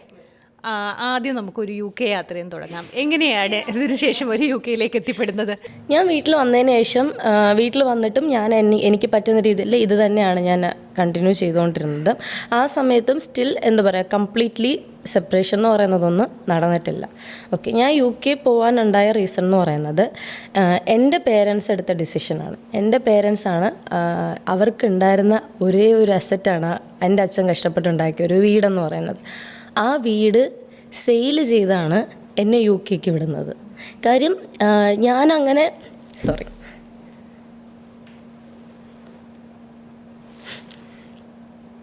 ഈ ഒരു ഷോർട്ട് ടേമിൽ എനിക്ക് അവരുടെ സപ്പോർട്ടായിരുന്നു ഏറ്റവും കൂടുതൽ എനിക്കുണ്ടായിരുന്നത്. എല്ലാ കുട്ടികളും ആഗ്രഹിക്കുന്നതും അത് തന്നെയാണ്, പേരൻസിൻ്റെ സപ്പോർട്ട് കിട്ടുക എന്നുള്ളത്. അപ്പം എൻ്റെ അച്ഛനും അമ്മയും, ഈവൻ എൻ്റെ അച്ഛനും അമ്മയ്ക്കും പോലും അറിയുന്നുണ്ടായിരുന്നില്ല ഞാൻ എൻ്റെ ഫാമിലി ലൈഫിൽ സ്ട്രഗിൾ ചെയ്യുന്നുണ്ടോ ഇല്ലയോ എന്ന് പോലും. അവരായിട്ട് ഓക്കെ ഞാൻ നന്നായിട്ട് ജീവിക്കട്ടെ, കാര്യം ഞാൻ വളർന്ന സാഹചര്യം അങ്ങനെയല്ലായിരുന്നു. ഇങ്ങനെയൊന്നും ആവുന്നോ അല്ലെങ്കിൽ എന്താ പറയുക, ഇങ്ങനെ ഒരു ഡ്രസ്സിന് പോലും ഇങ്ങനെ നോക്കി നിൽക്കുന്ന ഒരു കുട്ടിയാവും ഞാനൊന്നും അവരും ചിന്തിച്ചിട്ടുണ്ടായിരുന്നില്ല. എന്നെ വളർത്തിയതെന്ന് പറയുമ്പം ഞാൻ എൻ്റെ ചേച്ചീനെക്കാട്ടിയും ഏറ്റവും കൂടുതൽ അധികം എല്ലാം യൂസ് ചെയ്തിട്ടും എല്ലാം കിട്ടിയും വളർന്ന ഒരാളാണ് ഞാൻ. എൻ്റെ അച്ഛൻ ഡ്രൈവറായിരുന്നു, ഗൾഫിലായിരുന്നു. എൻ്റെ അച്ഛൻ ഡ്രൈവറായിരുന്നെങ്കിൽ പോലും അന്നത്തെ കാലത്ത് ഒരു ഡ്രൈവറുടെ മുകളിൽ വളരുന്ന സാഹചര്യത്തിലല്ല ഞാനും എൻ്റെ ചേച്ചിയും വളർന്നത്. ഞങ്ങൾക്ക് എന്ത് ചോദിച്ചാലും കിട്ടും. അന്ന് തന്നെ ഞങ്ങൾ യൂസ് ചെയ്യുന്ന ഡ്രസ്സെന്ന് പറയുന്നത് 3K 4K അന്ന് എൻ്റെ അമ്മ എല്ലാവരും കുറ്റം പറയാറുണ്ടായിരുന്നു, എന്തിനാണ് ഇത്രയും ക്യാഷിനൊക്കെ മേടിച്ചു കൊടുക്കുന്നത് നോർമലായിട്ടുള്ള. പക്ഷെ അമ്മ പറയുന്നത് നമുക്കുള്ളപ്പം നല്ല രീതിയിൽ ഡ്രസ്സപ്പ് ചെയ്ത് നടക്കട്ടെ എന്നുള്ളതാണ്. അപ്പം അങ്ങനെ ഇരുന്ന് വളർന്ന ഞാൻ പെട്ടെന്ന് ഇങ്ങനൊരു സാഹചര്യത്തിൽ കൂടെ പോകുന്നത് അവർക്ക് കണ്ട് മനസ്സിലായിട്ടാണ് എന്നോട് UK പോകാൻ വേണ്ടിയിട്ട് ട്രൈ ചെയ്യാൻ പറഞ്ഞത്. ആ ഒരു ടൈം ഒരു UK ഫേസ് ആയിരുന്നു, എല്ലാവരും UK പോകുന്നൊരു ടൈം. അങ്ങനെ അവർ വീട് സെയിൽ ചെയ്യുന്നു. സെയിൽ ചെയ്യുന്നതിന് മുമ്പായിട്ട് ഞാൻ ശരിക്കും ആപ്ലിക്കേഷൻ ഫോം കൊടുക്കുന്നു UK പോകാൻ. എനിക്ക് പെട്ടെന്നൊരു 1 വീക്കിൽ എനിക്ക് കിട്ടി, എനിക്ക് കോള് വന്നു, UK കോള് വന്നു, യു ആർ സെലക്റ്റഡ് എന്നുള്ള രീതിക്ക്. അപ്പം ഞാൻ ഒട്ടും പ്രതീക്ഷിച്ചു, ഞാൻ എക്സ്പെക്റ്റ് ചെയ്യാത്തൊരു കാര്യമാണ്. UK പറയുന്നത് ഞാൻ മറ്റില്ല ലണ്ടൻ ബ്രിഡ്ജൊക്കെ ബുക്കിൽ കണ്ടിട്ടുള്ള ഒരാളാണ് ഞാൻ. അപ്പം UK കോള് വന്നപ്പോഴത്തേക്കും ഞാൻ ഭയങ്കരമായിട്ട് ഷോക്കായിപ്പോയി. ശരിക്കും ഉള്ളതാണോ അതോ ഇനി സ്കാം വല്ലതും ആണോ എന്ന് വരെ ഞാൻ ചിന്തിച്ചിട്ടുണ്ട്. അങ്ങനെ പെട്ടെന്ന് എനിക്കൊരു മെൻറ്റർ ഉണ്ടായിരുന്നു. പുള്ളിക്കാരി എന്നോട് പറയുന്നു, ഒരു 1.5 lakh നിങ്ങൾ ഫസ്റ്റ് പേ ചെയ്ത് സീറ്റ് നിങ്ങൾ ബ്ലോക്ക് ചെയ്യണമെന്ന് പറഞ്ഞു. ഈ 1.5 lakh അല്ലെങ്കിൽ UK പോകാനുള്ള UKയുടെ ഫീസോ ഒന്നും കൈ കരുതിയിട്ടല്ല ഞാൻ ഈ ആപ്ലിക്കേഷൻ ഫോം കൊടുക്കുന്നത്. പെട്ടെന്ന് 1.5 lakh വേണമെന്ന് പറഞ്ഞു. എൻ്റെ അമ്മയുടെ കഴുത്തിൽ കിടക്കുന്ന മാല ഫസ്റ്റ് ഒരു പണയം വെച്ച് പിന്നെ കുറച്ചും കൂടെയൊക്കെ ഒന്ന് അറേഞ്ച് ചെയ്തിട്ട് നമ്മൾ ഫീസ് പേ ചെയ്തു. അത് കഴിഞ്ഞ് ഒരു 7 ദിവസം കഴിഞ്ഞപ്പോൾ വന്നപ്പോൾ പറയാം, വീണ്ടും മെയിൽ വന്നു, 7 lakhs പേ ചെയ്യണം എന്നുള്ള രീതിക്ക്, നമ്മുടെ ഫീസിൻ്റെ ഹാഫ് നമ്മൾ പേ ചെയ്യണം എന്നുള്ള രീതിക്ക്. ആ സമയത്താണ് ഞങ്ങൾക്ക് ക്യാഷിന് വേണ്ടിയിട്ട് സ്ട്രഗിൾ ചെയ്യാൻ തുടങ്ങി. അപ്പം നമ്മൾ ഒരുപാട് പേരെടുത്ത് ചോദിച്ചു. അന്നാണ് ശരിക്കും മനസ്സിലായത്, നമ്മൾ ചുറ്റും നിൽക്കുന്ന ആൾക്കാർ നമ്മൾ വിചാരിക്കുന്ന പോലൊന്നുമല്ല. ക്യാഷ് ഉണ്ടെങ്കിൽ മാത്രമേ അവർക്കും തിരിച്ചുള്ളൂ. ക്യാഷ് ചോദിക്കാൻ വിളിച്ചതാണെന്ന് അറിഞ്ഞു കഴിയുമ്പോൾ പിന്നെ അവർക്കൊന്നും വലിയ രീതിയിലുള്ള മൈൻഡില്ല. ഈവൻ ഞാൻ ക്യാഷ് ചോദിച്ചപ്പോൾ തന്നെ എല്ലാവരും ചോദിക്കുന്നത്, അവൾ ക്യാഷ് ചോദിച്ചാൽ അല്ലെങ്കിൽ ആരെങ്കിലും കൊടുക്കൂ. കാര്യം എൻ്റെ കയ്യിൽ അന്നൊന്നും ഇല്ലല്ലോ. ഞാൻ വിളിച്ച് ചോദിച്ചാൽ അവൾ ക്യാഷ് ചോദിച്ചാൽ ആരെങ്കിലും കൊടുക്കും. അപ്പോൾ അവർ വിചാരിച്ച് എന്തിനാണ് വെറുതെ എല്ലാവരുടെ ചോദിച്ച് നമ്മളായിട്ട് നാണം കിടുന്നത്, നമുക്കുള്ളത് ഇതാണ്, അത് വിറ്റിട്ട് അവൾ പോട്ടെ. ഞാൻ പറയാം, ഇന്നത്തെ കാലത്ത് ഒരു അച്ഛനും അമ്മയും അങ്ങനെ ഒരു ഡിസിഷൻ എടുക്കത്തില്ല. കാര്യം നമുക്കിപ്പോൾ വേറെ സെക്കൻഡറി ആയിട്ട് അല്ലെങ്കിൽ നമുക്ക് വേറെ എന്തെങ്കിലും ഉണ്ടെങ്കിൽ ചിലപ്പം ഓക്കെ നമ്മളൊന്ന് ട്രൈ ചെയ്യാം എന്ന് പറയും. പക്ഷേ അവർക്ക് ഒന്നുമേ ഇല്ല. എൻ്റെ അച്ഛൻ ഗൾഫിൽ കിടന്നിട്ട് വന്നതിൽ ആകെ ഉണ്ടായിരുന്നൊരു അസറ്റ് എന്ന് പറയുന്നത് ആ ഒരു വീടാണ്. ആ ഒരു വീട് കിട്ടുന്ന വിലയ്ക്കാണ് ഞങ്ങൾ സെയിൽ ചെയ്തിട്ട് എൻ്റെ ഫീസ് പേ ചെയ്യുന്നത്. അങ്ങനെ ഫീസ് പേ ചെയ്തു. പിന്നെ ഞാൻ UK പോവുകയാണ് ചെയ്തത്. നേരെ UK പോയി അന്നാണ് ഞാൻ അവസാനമായിട്ട് എൻ്റെ വീട്ടുകാരുടെ കയ്യിൽ നിന്ന് ക്യാഷ് മേടിച്ചത്. അതിനുശേഷം ഇറ്റ്സ് 2022 ആണെന്ന് തോന്നുന്നു. അതിനുശേഷം ഞാൻ പിന്നെ ഇതുവരെ എൻ്റെ അച്ഛൻ്റെ അമ്മയുടെയും കയ്യിൽ നിന്ന് ക്യാഷ് മേടിക്കേണ്ടി വന്നിട്ടില്ല. അവർക്ക് കൊടുക്കാനുള്ളൊരു പറ്റിയതിൽ ഞാനിപ്പം സന്തോഷിക്കുന്നുണ്ട്.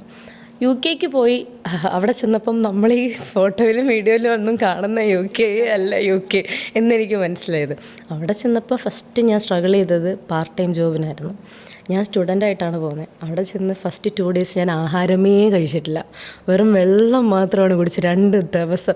കാര്യം എനിക്ക് വീട്ടിൽ നിന്ന് തന്നു വിട്ടത് ജസ്റ്റ് 50,000 റുപ്പീസാണ്. ഈ 50,000 റുപ്പീസ് എന്ന് പറഞ്ഞാൽ അവിടുത്തെ 500 പൗണ്ടാണ്.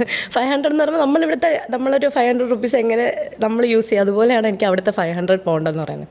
പോയപ്പോൾ തന്നെ ഫസ്റ്റ് ഡേ നൈറ്റ് എനിക്ക് റൂം സെറ്റായപ്പം 380 പൗണ്ട്സ് അവർക്ക് കൊടുത്തു. പിന്നെ വന്ന ക്യാബ് എല്ലാം കഴിഞ്ഞ് ബാലൻസ് എൻ്റെ കയ്യിൽ ആകെ 100 പൗണ്ടേ ഉള്ളൂ. നാട്ടിൽ 10,000 രൂപ. ഈ 100 പൗണ്ട് ഞാനൊന്ന് വെള്ളം മേടിക്കണമെങ്കിൽ പോലും അവിടെ 1000 രൂപ കൊടുക്കണമെന്ന് ഞാൻ അപ്പോഴാണ് അറിയുന്നത്. എനിക്കറിയത്തില്ലല്ലോ. അപ്പം ഞാൻ അവിടെ ആകെ നമുക്ക് ഈസി അവൈലബിൾ ആയിട്ടുള്ളത് വെള്ളം മാത്രമായതുകൊണ്ട് ആദ്യത്തെ 2 ദിവസം വെള്ളം കുടിച്ചൊക്കെ ജീവിച്ച്. അപ്പം ഞാൻ നിന്നത് ഒരു വീട്ടിലെ ശ്രീലങ്കൻ ഫാമിലി ആയിരുന്നു. അപ്പോൾ പുള്ളിക്കാരി എന്നോട് ചോദിച്ചു, മോളൊന്നും കഴിക്കുന്ന കണ്ടില്ല, പുറത്ത് പോയി കഴിക്കുന്നുണ്ടോ എന്നുള്ള രീതിക്ക്. അപ്പം ഞാൻ പറഞ്ഞു ഇല്ല. അപ്പോൾ പറഞ്ഞു അപ്പോൾ ഫുഡ്, ഞാൻ പറഞ്ഞു ഇല്ല ഫുഡ് ഉണ്ടാക്കിയില്ല. അപ്പോൾ പറഞ്ഞു അയ്യോ അങ്ങനെയൊന്നും വിഷമിക്കണ്ട, ഇവിടുന്ന് ഫുഡ് കഴിച്ചോ, എന്ത് വേണമെങ്കിലും എടുത്ത് കഴിച്ചോ എന്നുള്ള രീതിക്ക്. അന്നാണ് എനിക്ക് മനസ്സിലായത് UK ഞാൻ വിചാരിച്ച UK ഒന്നുമല്ല, ഞാൻ കണ്ടൊരു UK അല്ല, ഇനി അങ്ങോട്ട് ഞാൻ ഒരുപാട് കാണാൻ കിടക്കുന്നുണ്ട് എന്നുള്ളത് എനിക്ക് ആദ്യത്തെ 2 ദിവസത്തിൽ നിന്ന് തന്നെ മനസ്സിലായി. പിന്നെ എനിക്ക് അവിടെ ജോബായി, നല്ല രീതിയിൽ പോകുന്നുണ്ടായിരുന്നു. ജോബിൽ ഒരുപാട് സ്ട്രഗിൾ ചെയ്തു. കാര്യം നമുക്ക് പെർ അവറാണ് പേ. അതിൽ നിന്നാണ് ശരിക്കും എൻ്റെ ഒരു അല്ലെങ്കിൽ എനിക്ക് സ്വന്തമായിട്ട് ജീവിക്കാൻ പറ്റും, എനിക്ക് ആരുടെയും ഹെൽപ്പ് വേണ്ട എന്ന് പറഞ്ഞാൽ ഞാൻ അങ്ങനെ ഒരിക്കലും അഹങ്കാരമായിട്ട് പറയുന്നതല്ല. എൻ്റെ പേരൻസിനെ നോക്കാനോ എൻ്റെ കുഞ്ഞിനെ നോക്കാനോ എനിക്ക് ഒരാളില്ലെങ്കിലും എനിക്ക് പറ്റുന്നുണ്ട് എന്നുള്ളൊരു ധൈര്യം എനിക്ക് കിട്ടിയത് UK നിന്നാണ്. അത് ഞാൻ പറയാം, ചിലപ്പോൾ നമ്മളിപ്പോൾ നമ്മുടെ ഇപ്പോൾ ഈ പറഞ്ഞ പോലെ ഡിപ്രഷൻ്റെ കാര്യം പറഞ്ഞില്ലേ, ചിലപ്പോൾ നമ്മൾ ജീവിക്കുന്ന ആ ഒരു സാഹചര്യത്തിൽ നമ്മൾ പുറത്തോട്ടൊന്ന് പോയി കഴിഞ്ഞാൽ മാറാവുന്ന പ്രശ്നങ്ങളേ ഉള്ളൂ. ഇതേ സ്ഥാനത്ത് ഞാൻ ഈ കേരളത്തിൽ തന്നെയാണ് നിന്നിരുന്നെങ്കിൽ ചിലപ്പോൾ ഞാൻ ഇന്ന് എല്ലാവരും പറയുന്നത് പോലെ ആ ഒരു ജീവിതം ജീവിച്ച് എപ്പോഴും ഇങ്ങനെ വിഷമങ്ങളും മനസ്സിൽ കൊണ്ട് നടന്ന് ജീവിക്കുന്ന ഒരാളായാണ്. എൻ്റെ ആ ഒരു സാഹചര്യത്തിൽ നിന്ന് നമ്മുടെ ആ ഒരു കംഫർട്ട് സോൺ ഉണ്ടല്ലോ, അത് വിട്ട് നമ്മൾ പുറത്ത് പോകണം. ആ കംഫർട്ട് സോൺ എന്ന് നമ്മൾ ബ്രേക്ക് ചെയ്യുന്നു അന്ന് നമ്മൾ ശരിക്കും ഒരു കാര്യത്തിനെ പറ്റി നമ്മൾ വറി ചെയ്യത്തില്ല. I am damn sure. കാര്യം ആ ഒരു കംഫർട്ട് സോൺ ബ്രേക്ക് ചെയ്യുക എന്ന് പറയുന്നത് it's not so easy. Okay, അപ്പോൾ അഹന്യ UK പ്രതീക്ഷിച്ച ജീവിതമൊന്നും അല്ല, നമ്മളിനിയേറെ മുന്നോട്ട് പോകാനുണ്ടെന്ന് മനസ്സിലാക്കുന്നു. പക്ഷേ ആ കംഫർട്ട് സോണിൽ നിന്ന് പുറത്തു വരാൻ സഹായിക്കുകയും ചെയ്തു. എന്തായിരുന്നു അവിടുത്തെ തിരിച്ചു വരാനുള്ള ഒരു കാര്യം, അല്ലെങ്കിൽ അവിടുത്തെ ഒരു അനുഭവങ്ങൾ എന്തായിരുന്നു? അവിടുത്തെ ഒരു അനുഭവം ഞാൻ എന്തായാലും ഒന്ന് ഷെയർ ചെയ്യാം. കാര്യം അത് ഞാൻ എവിടെയെങ്കിലും ഒന്ന് ഷെയർ ചെയ്യണമെന്ന് വിചാരിച്ചിട്ടുള്ളൊരു കാര്യമാണ്. എൻ്റെ ലൈഫിൽ ഞാൻ ഈ പറഞ്ഞല്ലോ, ഇപ്പം ഈ സ്ട്രഗിൾ ചെയ്ത നമ്മുടെ ഈ ഫേസൊക്കെ അതൊന്നെക്കാട്ടിയൊക്കെ അപ്പുറം ഞാൻ സ്ട്രഗിൾ ചെയ്തൊരു കൺട്രിയാണ് നമ്മുടെ UK എന്ന് പറയുന്നത്. കാര്യം ഞാൻ ഫസ്റ്റ് പോയപ്പോൾ ഞാൻ പറഞ്ഞില്ല, എനിക്ക് പാർട്ട് ടൈം ജോബ് കിട്ടി. പാർട്ട് ടൈം ജോബ് കിട്ടിയത് ഒരു റെസ്റ്റോറൻറ്റിലായിരുന്നു. റെസ്റ്റോറൻറ്റിൽ ഞാൻ ചെയ്യാത്ത പണിയില്ല. അവിടെ നമ്മളെന്ന് പറയുമ്പോഴത്തേനും നമ്മളെ ഹയർ ചെയ്യുന്നത് ഒരു കാര്യത്തിനാണെങ്കിലും നമുക്ക് അവിടെ ആ ഒരു കാര്യം മാത്രം ചെയ്യാൻ പറ്റില്ല. കാര്യം ആസ് എ സ്റ്റുഡൻറ്റ്, നമ്മളൊരു സ്റ്റുഡൻ്റ് ആയതുകൊണ്ട് എത്രത്തോളം യൂട്ടിലൈസ് ചെയ്യാൻ പറ്റുമോ അത്രത്തോളം അവർ നമ്മളെ യൂട്ടിലൈസ് ചെയ്യും. അതാണ് നമ്മുടെ ഈ ഒരു UK സ്റ്റുഡൻസിൻ്റെ ശരിക്കുമുള്ള ഒരു ഇമേജ് എന്ന് പറയുന്നത്. കാര്യം നമ്മൾ ഈ കാണുന്ന ഇൻസ്റ്റാഗ്രാം വീഡിയോസോ ഈ കാണുന്ന ഇൻസ്റ്റാഗ്രാം പോസ്റ്റോ അല്ലെങ്കിൽ അവർ ഷെയർ ചെയ്യുന്ന സ്റ്റോറീസോ ഒന്നുമല്ല അവിടുത്തെ ജീവിതം എന്ന് പറയുന്നത്. അവിടെ എന്ന് പറയുമ്പം നമ്മൾ ഒരു നേരം ആഹാരം കഴിക്കണമെങ്കിൽ നമ്മുടെ നാട്ടിലെ 1000 രൂപ വേണം ഒരു നേരം ആഹാരം കഴിക്കണം എന്നുണ്ടെങ്കിൽ. അപ്പം ആ ഒരു 1000 രൂപ ഏൺ ചെയ്യണം എന്നുണ്ടെങ്കിൽ, ആ ഒരു ഫുഡിനുള്ള ക്യാഷ് നമ്മൾ ഏൺ ചെയ്യണമെന്നുണ്ടെങ്കിൽ നമ്മൾ 1 മണിക്കൂർ അല്ലെങ്കിൽ 1.5 മണിക്കൂർ 2 മണിക്കൂർ നമ്മൾ കഷ്ടപ്പെടണം. എങ്കിൽ മാത്രമേ നമുക്ക് ആ ഒരു ഏണിങ്സ് കിട്ടൂ. ഞാൻ പോയ സമയത്ത് അവിടുത്തെ പേ എന്ന് പറയുന്നത് 7.5 pounds ആണ് പെർ അവർ എന്ന് പറയുന്നത്. ഈ 7.5 pounds എന്ന് പറയുമ്പം നമ്മുടെ നാട്ടിലെ 750 rupees എന്ന് നമുക്ക് കാൽക്കുലേറ്റ് ചെയ്യാം. പക്ഷെ നമുക്ക് വർക്ക് ചെയ്യാൻ പറ്റുന്ന ആകെ 80 hours മാത്രമേ ഉള്ളൂ. ഈ 80 hours മേലെ വർക്ക് ചെയ്തിട്ടുണ്ട്, ഇല്ലയെന്ന് ഞാൻ പറയത്തില്ല, വർക്ക് ചെയ്തിട്ടുണ്ട്. കാര്യം നമുക്ക് ഈ 80 hours കൊണ്ട് ഒന്നും ചെയ്യാൻ പറ്റത്തില്ല. എന്ന് പറഞ്ഞാൽ 80,000 rupees ആണ് നമുക്ക് വരുന്നത്. വെളിയിൽ നിന്ന് കേൾക്കുന്നവർക്ക് 80,000 rupees. ഞാൻ നിൽക്കുന്ന വീടിൻ്റെ റെൻ്റ് എന്ന് പറയുന്നത് 50,000 rupees ആണ്. 500 pounds ആണ് എൻ്റെ റെൻറ്റ്. ബാലൻസ് എൻ്റെ കയ്യിലുള്ളത് 300 pounds ആണ്. എനിക്ക് 1 month ട്രാവൽ എക്സ്പെൻസ് 100 pounds പോകും, ബാക്കി എനിക്ക് 200. എനിക്ക് നാട്ടിലൊരു അച്ഛനമ്മയുണ്ട്, ഒരു കുഞ്ഞുണ്ട്, ഇതൊക്കെ നോക്കണം. അപ്പം നമുക്ക് പറ്റുന്ന ഒരേ ഒരു വഴി എന്ന് പറയുന്നത് കിട്ടുന്ന ടൈം ഫുള്ള് പണിയെടുത്തോണ്ടേ. ഇങ്ങനെ ഒരു ലൈഫ് സ്റ്റൈലിലോട്ട് പോയി കഴിഞ്ഞാൽ പിന്നെ തിരിച്ചു വരാൻ പറ്റത്തില്ല. ഞാൻ ഈ പറഞ്ഞ റെസ്റ്റോറൻറ്റിൽ ഞാൻ വർക്ക് ചെയ്യുന്നത്, ഞാൻ രാവിലെ 8 മണിക്ക് 9 മണിക്ക് പോയി തുടങ്ങിയാൽ ഞാൻ എൻ്റെ വർക്ക് സ്റ്റോപ്പ് ചെയ്യുന്നത് നെക്സ്റ്റ് ഏർലി മോർണിംഗ് 2 മണിക്കും 2:30ക്കുമാണ്. ഈ 2:30 വരെ വർക്ക് ചെയ്യുന്നതിൽ നമുക്ക് അവരെ സാലറി ഈ പറയുന്ന അവേഴ്സിൽ മാത്രമേ ഫുൾ പേ തരത്തുള്ളൂ, ബാക്കി ഇതിൻ്റെ ഹാഫ് പേ തരത്തുള്ളൂ. എന്ന് പറയുമ്പം ഒന്നും ആവത്തില്ല. നമ്മൾ അത്രയും കഷ്ടപ്പെട്ടാൽ മാത്രമേ നമുക്ക് അവിടുത്തെ എക്സ്പെൻസ് എങ്കിലും കൊണ്ടുപോകാൻ പറ്റുള്ളൂ. ഇപ്പോഴത്തെ കാര്യം എനിക്കറിയില്ല, ഞാൻ വന്നിട്ട് ഇപ്പോൾ ഒരു 1.5 year മേലെ. ഞാൻ പറയുന്നത് ഞാൻ നിന്ന സമയത്ത് ഞാൻ പേഴ്സണലി സ്ട്രഗിൾ ചെയ്തിട്ടുള്ള കാര്യമാണ് പറയുന്നത്. പിന്നെ എനിക്കറിയാവുന്ന എൻ്റെ സർക്കിളിലുണ്ടായിരുന്നവരും ഇങ്ങനെയൊക്കെ കാര്യത്തിൽ സ്ട്രഗിൾ ചെയ്തു പോയതിൽ എനിക്കാണ് ഫസ്റ്റ് ജോബ് കിട്ടിയത്. അവിടെ ചെന്ന് നമ്മൾ ഈ പോണ വഴിക്ക് ഒരുപാട് പേരെ പരിചയപ്പെടുകയൊക്കെ ചെയ്തായിരുന്നു. അപ്പോൾ ഒരുപാട് പേര് എൻ്റെ അടുത്ത് ജോബ് വേക്കൻസി ചോദിച്ചിട്ടുണ്ട്. ഞാൻ ഒരുപാട് പേർക്ക് വേക്കൻസി പ്രൊവൈഡ് ചെയ്ത് കൊടുത്തിട്ടുണ്ട്. എനിക്കറിയാവുന്നതൊക്കെ ഞാൻ പറഞ്ഞു കൊടുത്തിട്ടുണ്ട്. സ്റ്റിൽ അതേ വേക്കൻസിയിൽ ഇപ്പോഴും വർക്ക് ചെയ്യുന്ന ആൾ UK അന്ന് ഞാൻ പറഞ്ഞു കൊടുത്ത് അവിടെ തന്നെ ഇപ്പോഴും വർക്ക് ചെയ്യുന്ന ആളെ ഒരു ചേച്ചി ഇപ്പോഴും ഉണ്ട്. ഈ പുറത്ത് നിന്ന് ജഡ്ജ് ചെയ്യുന്നവർ വിചാരിക്കുന്ന കണക്കത്തെ ഒരു ലൈഫ് സ്റ്റൈലേ അല്ല ഈ പറയുന്ന പുറത്ത് നിൽക്കുന്നവർ അനുഭവിക്കുന്നത്. അപ്പം അതേപോലെ തന്നെ ഈ വർക്ക് ചെയ്യുന്ന കാര്യം പറഞ്ഞു. അപ്പോൾ എനിക്ക് കുറേ നാൾ കഴിഞ്ഞപ്പം ഈ റെസ്റ്റോറൻറ്റിലെ ജോബ് പോയി. അപ്പോൾ അത് കഴിഞ്ഞപ്പം 1 month 2 month ജോബ് ഇല്ലാതെ നിന്നു. ആ സമയത്ത് എൻ്റെ കയ്യിലുണ്ടായിരുന്ന ഗോൾഡ് പണയം വെച്ചിട്ടാണ് ഞാൻ എൻ്റെ വീട്ടിൽ ക്യാഷ് അയച്ചു കൊടുത്തത്. ചിലപ്പോൾ അത് ഇപ്പോഴായിരിക്കും അവരറിയുന്നത്, ഇതുവരെ അറിഞ്ഞിട്ടില്ല, ഇപ്പോൾ ചിലപ്പോൾ അറിയുമായിരിക്കും. അപ്പം അത് പണയം വെച്ചിട്ടാണ് കാര്യം നമ്മളൊന്നും ഒരു മാസം നമ്മുടെ കാര്യം വീട്ടിലേക്ക് നമ്മൾ കൊടുക്കുന്നത് നിർത്തിക്കഴിഞ്ഞാൽ അവർ സ്ട്രഗിൾ ചെയ്യും. നമ്മൾ സ്ട്രഗിൾ ചെയ്യുന്നതിനെക്കാട്ടിയും കൂടുതൽ അവർ സ്ട്രഗിൾ ചെയ്യും. ആ സമയത്ത് ഞാൻ റെസ്റ്റോറൻറ്റിൽ വർക്ക് ചെയ്തുള്ളൊരിതുള്ളത് കൊണ്ട് ഒരു നേരത്തെ ഫുഡ് എനിക്ക് റെസ്റ്റോറൻറ്റിൽ റെസ്റ്റോറൻറ്റിൽ നിന്ന് കിട്ടുമായിരുന്നു. ഞാൻ അവിടെ നിന്ന് നിയർ ബൈ ആണ് താമസിച്ചുകൊണ്ടിരുന്നത്. അതുകൊണ്ട് എനിക്ക് ഒരു നേരത്തെ ഫുഡ് എനിക്ക് അവർ പ്രൊവൈഡ് ചെയ്യും. അവിടെ എനിക്ക് നല്ല നല്ല ആൾക്കാരുമായിട്ട് ഒരുപാട് കമ്പനീസും കാര്യങ്ങളും ഒക്കെ ഉണ്ടായിട്ടുണ്ട്. ആ ഒരു ഒറ്റ പേരിലാണ് എനിക്ക് അറ്റ്ലീസ്റ്റ് 2 വർഷമെങ്കിലും UK നിൽക്കാൻ പറ്റിയത്. അത് കഴിഞ്ഞതിന് ശേഷം എനിക്ക് കിട്ടുന്നൊരു ജോബ് എന്ന് പറഞ്ഞാൽ പെട്രോൾ സ്റ്റേഷനിലാണ്.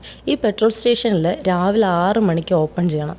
ഞാൻ ഇവിടുന്ന് 3 മണിക്ക് വെളുപ്പിന് ഇറങ്ങി നടന്നാലേ എനിക്ക് 5:30 ട്രെയിൻ കിട്ടും. 5:30 ട്രെയിൻ കിട്ടണമെങ്കിൽ ഞാൻ ഇവിടുന്ന് 3 മണിക്ക് ആ തണുപ്പത്ത് ഇറങ്ങി നടക്കണം. നടന്നത് എൻ്റെ ഒരു റൈറ്റ് ലെഗ് പോയി. ഇപ്പോൾ ഒരു ഫ്ലൂയിഡ് ഇല്ല. ഇപ്പം മൊത്തത്തിൽ അതിപ്പോൾ പ്രശ്നമാണ്. ഇപ്പോൾ എനിക്ക് അത് കാരണം എനിക്കുണ്ടായ ഹെൽത്ത് ഇഷ്യൂസ് എന്ന് പറയുന്നത് ഇനിയിപ്പോൾ അങ്ങോട്ട് മാറ്റാൻ കുറച്ച് ബുദ്ധിമുട്ടുള്ളതാണ്. ഒരു കാല് ഫുള്ളായിട്ട് എനിക്കിപ്പം പറ്റുന്നില്ല. കാലാവസ്ഥയുടെ പ്രശ്നങ്ങളുണ്ടാവും. തണുപ്പല്ലേ, നമ്മൾ അത്രയും വാക്ക് ചെയ്ത് പോകുന്ന സമയത്ത് നമ്മൾ ഒരുപാട് സ്ട്രെസ്സും സ്ട്രെയിനും ചെയ്തിട്ടാണ് നമ്മൾ നടന്നൊക്കെ പോകണം. പിന്നെ ഫുഡും ഒക്കെ നമ്മൾ ടൈമിന് കഴിക്കാറില്ല. നമ്മൾ വാട്ടർ ഇൻടേക്ക് കുറവായിരിക്കും. അതൊക്കെ കൊണ്ടിട്ട് എനിക്ക് വൈറ്റമിൻ D3 എന്ന് പറയുന്നത് എനിക്ക് തോന്നുന്നു 15 ഒക്കെ ആയിരുന്നു. എന്ന് വെച്ചാൽ നമ്മുടെ മിനിമത്തിൽ നിന്നും അതിൽ നിന്നും താഴെ പോവുകയാണ് ചെയ്തത്. അപ്പം അങ്ങനെയൊക്കെ ഒരുപാട് സ്ട്രഗിൾ ചെയ്തു. അപ്പോൾ ഈ ഞാൻ പറഞ്ഞു, ഈ 3 മണിക്ക് ഇറങ്ങി നടന്ന് 5:30 ട്രെയിൻ കയറി വേണം 6 മണിയുടെ ഷോപ്പ് എനിക്ക് ഓപ്പൺ ചെയ്യാനായിട്ട്. അത് കഴിഞ്ഞിട്ട് അത് 10:30 ക്ലോസ് ചെയ്യാൻ പറ്റും. 10:30 ഈ ഷോപ്പ് ക്ലോസ് ചെയ്തിട്ട് ഞാൻ അതേപോലെ തിരിച്ച് വീടെത്തുമ്പം 3 മണിയാവും. ഒരു ദിവസം ലീവുണ്ട്. ആ ലീവുള്ള ടൈം ഞാൻ ഈ റെസ്റ്റോറൻറ്റ് വാഷ് ചെയ്യാനും അത് ക്ലീൻ ചെയ്യാനും ഒക്കെ ഞാൻ പോകും. ഉറങ്ങി 2-3 മണിക്കൂറൊന്ന് ഉറങ്ങിയിട്ട് ഞാൻ എഴുന്നേറ്റിട്ട് അവിടെ റെസ്റ്റോറൻറ്റിൽ ചെയ്തു കൊടുക്കാൻ പറ്റുന്ന കാര്യങ്ങൾ ഞാൻ പോയി ചെയ്തു കൊടുക്കും.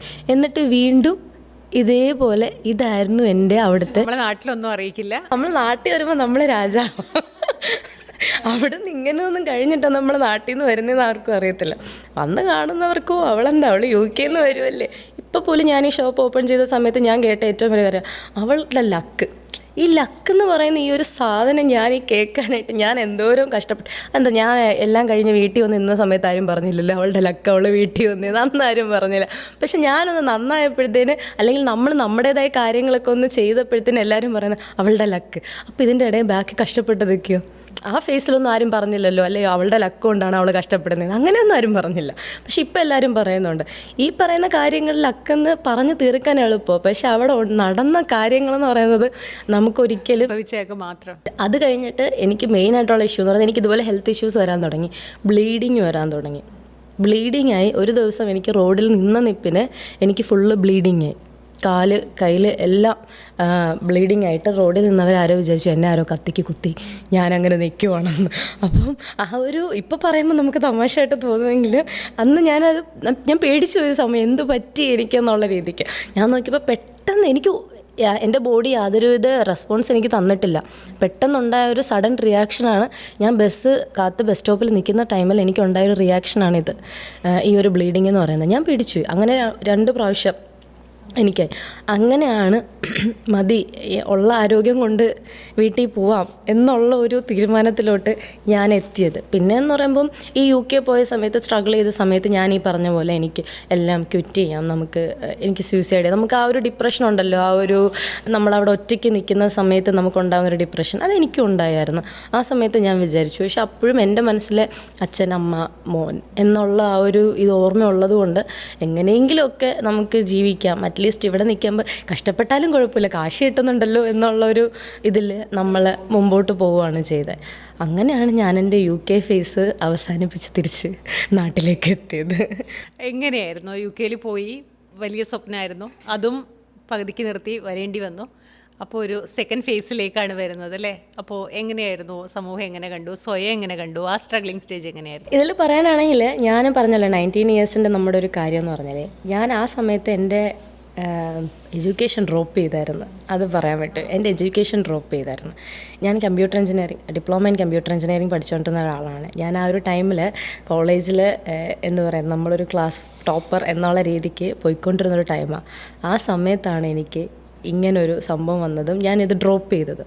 ഇത് ഡ്രോപ്പ് ചെയ്തതിന് ശേഷമാണ്, അതുകൊണ്ടാണ് എൻ്റെ പേരൻസ് ഈ ബിസിനസ് ഒന്നും വേണ്ട, നീ പോയി നിൻ്റെ കരിയർ നോക്ക്, നീ നന്നായിട്ട് പഠിക്കില്ലേ, നീ നിൻ്റെ കരിയർ നോക്കുന്നത്. അവിടെയും പോയി എന്നെ കൊണ്ടത് കംപ്ലീറ്റ് ചെയ്യാൻ പറ്റില്ല എന്ന് പറഞ്ഞപ്പോഴത്തേക്ക് അത് ഓൾമോസ്റ്റ് കംപ്ലീറ്റ് ആയ സമയത്താണ്, അതും കമ്പ്യൂട്ടർ സയൻസ് തന്നെയായിരുന്നു, ഞാൻ തിരിച്ചു വന്നത്. എന്തായാലും ഞാനിപ്പോൾ എൻ്റെ ഡിഗ്രി കംപ്ലീറ്റ് ചെയ്തിട്ടുണ്ട്, ഡിസ്റ്റൻ്റായിട്ട് കംപ്ലീറ്റ് ചെയ്തു. സോ എന്തായാലും വേറെ വഴിയൊന്നും ഇല്ലാന്നുണ്ട്, ഇനി പോയി പഠിക്കാനൊന്നും പറ്റത്തില്ല. പിന്നെ ഒരു കാര്യം എന്ന് പറഞ്ഞാൽ നമ്മളെ വഴി കണ്ടെത്തി കഴിഞ്ഞല്ലോ അല്ലേ. ക്യാഷ് നമ്മൾ കണ്ടു കഴിഞ്ഞാൽ നമുക്ക് പിന്നെ എന്താ പറയുക, പഠിക്കാൻ നമ്മൾ അത്രയും പോയി മെനക്കെടുമെന്ന് ചോദിച്ചാൽ എന്നെ സംബന്ധിച്ചിടത്തോളം എൻ്റെ ക്യാരക്ടറിൽ ഇല്ല. കാര്യം ഞാൻ ആലോചിക്കുന്ന ആ ഒരു കാര്യം എന്താ പറയുമോ, ആ 1 മണിക്കൂറും കൂടെ ഞാൻ ജോലി ചെയ്താൽ എനിക്ക് അത്രയും ക്യാഷ് കിട്ടും എന്നുള്ളൊരു മൈൻഡ് സെറ്റ് ആയിപ്പോയി. അങ്ങനെ ഒരു മൈൻഡ് സെറ്റ് ആയിപ്പോയി എനിക്ക്. കാര്യം എൻ്റെ ആ ഒരു സാഹചര്യമായിരുന്നു. നമുക്കിപ്പം ക്യാഷ് ഇപ്പോൾ ലണ്ടനിൽ വരുന്ന ഒരു 80% ആൾക്കാർക്കും ഓൾറെഡി അത്യാവശ്യം നല്ല വെൽ സെറ്റിൽഡ് ഫാമിലിയിൽ നിന്ന് വരുന്നവരായിരിക്കും. അവർക്ക് അവരുടെ മന്ത്ലി റെൻറ്റിനും മന്ത്ലി ഫുഡ് എക്സ്പെൻസിനും ട്രാവൽ എക്സ്പെൻസിനും ഒക്കെ വീട്ടിൽ നിന്ന് തന്നെ ക്യാഷ് പ്രൊവൈഡ് ചെയ്യാറുണ്ട്. നമ്മളെ സംബന്ധിച്ചിടത്തോളം അങ്ങനെയൊന്നുമില്ല. നമ്മൾ ഈ ഏൺ ചെയ്യുന്നതിൽ നിന്ന് വേണം വീട്ടിലും കൊടുക്കാൻ, ഇതിൽ നിന്ന് വേണം നമ്മൾ ഫീസും പേ ചെയ്യാൻ, ഇതിൽ നിന്ന് വേണം നമ്മൾ നമ്മുടെ എക്സ്പെൻസും നമ്മൾ നോക്കാനായിട്ട്. അപ്പം അങ്ങനെ വരുമ്പോഴത്തേന് നമ്മൾ ഭയങ്കരമായിട്ട് സ്ട്രഗിൾ ചെയ്തു. അപ്പോൾ നമുക്കിതിൽ ഏതെങ്കിലും ഒന്നേ ചൂസ് ചെയ്യാൻ പറ്റൂ. ഒന്നേ നമ്മുടെ ആ ഒരു കരിയറായിട്ട് മുമ്പോട്ട് പോവുക, അതല്ല എങ്കിൽ നമ്മൾ നമ്മുടെ അടുത്ത വഴി എന്താ വെച്ചാൽ നോക്കി പോവുക. അത് മാത്രമേ നമുക്ക് പറ്റുള്ളൂ. അപ്പോൾ ഇതെല്ലാം കൂടെ ഞാനൊന്ന് റിയലൈസ് ചെയ്തതിന് ശേഷമാണ് ഞാൻ തിരിച്ച് നാട്ടിലോട്ട് വന്നത്. നാട്ടിൽ വന്നു, ആ ഒരു സ്വപ്നം ബാക്കിയായി പോയി. എന്നാലും ഉണ്ടായിരുന്നത് ഒരു കോൺഫിഡൻസ് എന്ന് പറഞ്ഞൊരു സാധനം എനിക്ക് അവിടെ നിന്ന് കിട്ടിയതാണ്. കോൺഫിഡൻസ്, എന്തും ചെയ്യാം, അല്ലെങ്കിൽ ഞാൻ വിചാരിച്ചാൽ എനിക്ക് എൻ്റെ കാര്യങ്ങൾ നോക്കാം, എനിക്ക് ഏൺ ചെയ്യാം, ഇതല്ലെങ്കിൽ എനിക്ക് അടുത്തൊരു ജോബ് കിട്ടും. ഒരു ലണ്ടൻ ജീവിതത്തിന്റെ ടേക്ക് ഓവർ അതാണ് അല്ലേ. എനിക്ക് ജീവിക്കാന്നൊരു ധൈര്യം കൊണ്ടാണ് തിരിച്ചു വന്നത്. ആ ഒരു ധൈര്യം എന്ന് പറയുന്നത് അവിടെ നിന്ന് വന്നതിന് ശേഷമാണ് ഇപ്പം ഈ കാണുന്നത്. ലണ്ടനിൽ നിന്നപ്പോൾ പോലും ഞാൻ ഇത്രയും ആയിട്ടുണ്ടോ എന്ന് വെച്ചാൽ ഇല്ല. ലണ്ടനിൽ നിന്ന് തിരിച്ച് വന്ന ഒരു ഫേസിലാണ് ഞാൻ ഇത്രയും നല്ല രീതിയിൽ എൻ്റെ കാര്യങ്ങൾ നോക്കാൻ തുടങ്ങിയത്. പിന്നെ എനിക്ക് ലണ്ടനിൽ കിട്ടിയ എൻ്റെ കമ്പനീസ് എന്ന് പറയുന്നതും അത്രത്തോളം ഹെൽപ്ഫുള്ളായിരുന്നു. ഇപ്പോഴും സ്റ്റിൽ ഞാൻ അവരുമായിട്ട് കോൺടാക്റ്റിലുണ്ട്. അതിൽ കുറച്ച് ആൾക്കാർക്ക് ഇപ്പം നമ്മുടെ ബൊട്ടീക്കിൽ നിന്ന് തന്നെ പ്രോഡക്റ്റ്സ് ഷിപ്പ് ചെയ്യുന്നുണ്ട്. അതിനെ ഇപ്പോൾ പറഞ്ഞതെന്ന് എനിക്ക് മനസ്സിലാവുന്നതേ, ശരിക്കും ഒരു പേഴ്സണൽ ലൈഫിൽ ഒരു സ്റ്റേജ് പരാജയപ്പെട്ടു. ശേഷം അടുത്തൊരു വലിയ ശ്രമം, അതായത് വീടൊക്കെ വിറ്റിട്ട് മറ്റൊരു രാജ്യത്തേക്ക് പോകാമെന്നുള്ളൊരു വലിയ ശ്രമം നടത്തി, അതും പരാജയപ്പെട്ടു.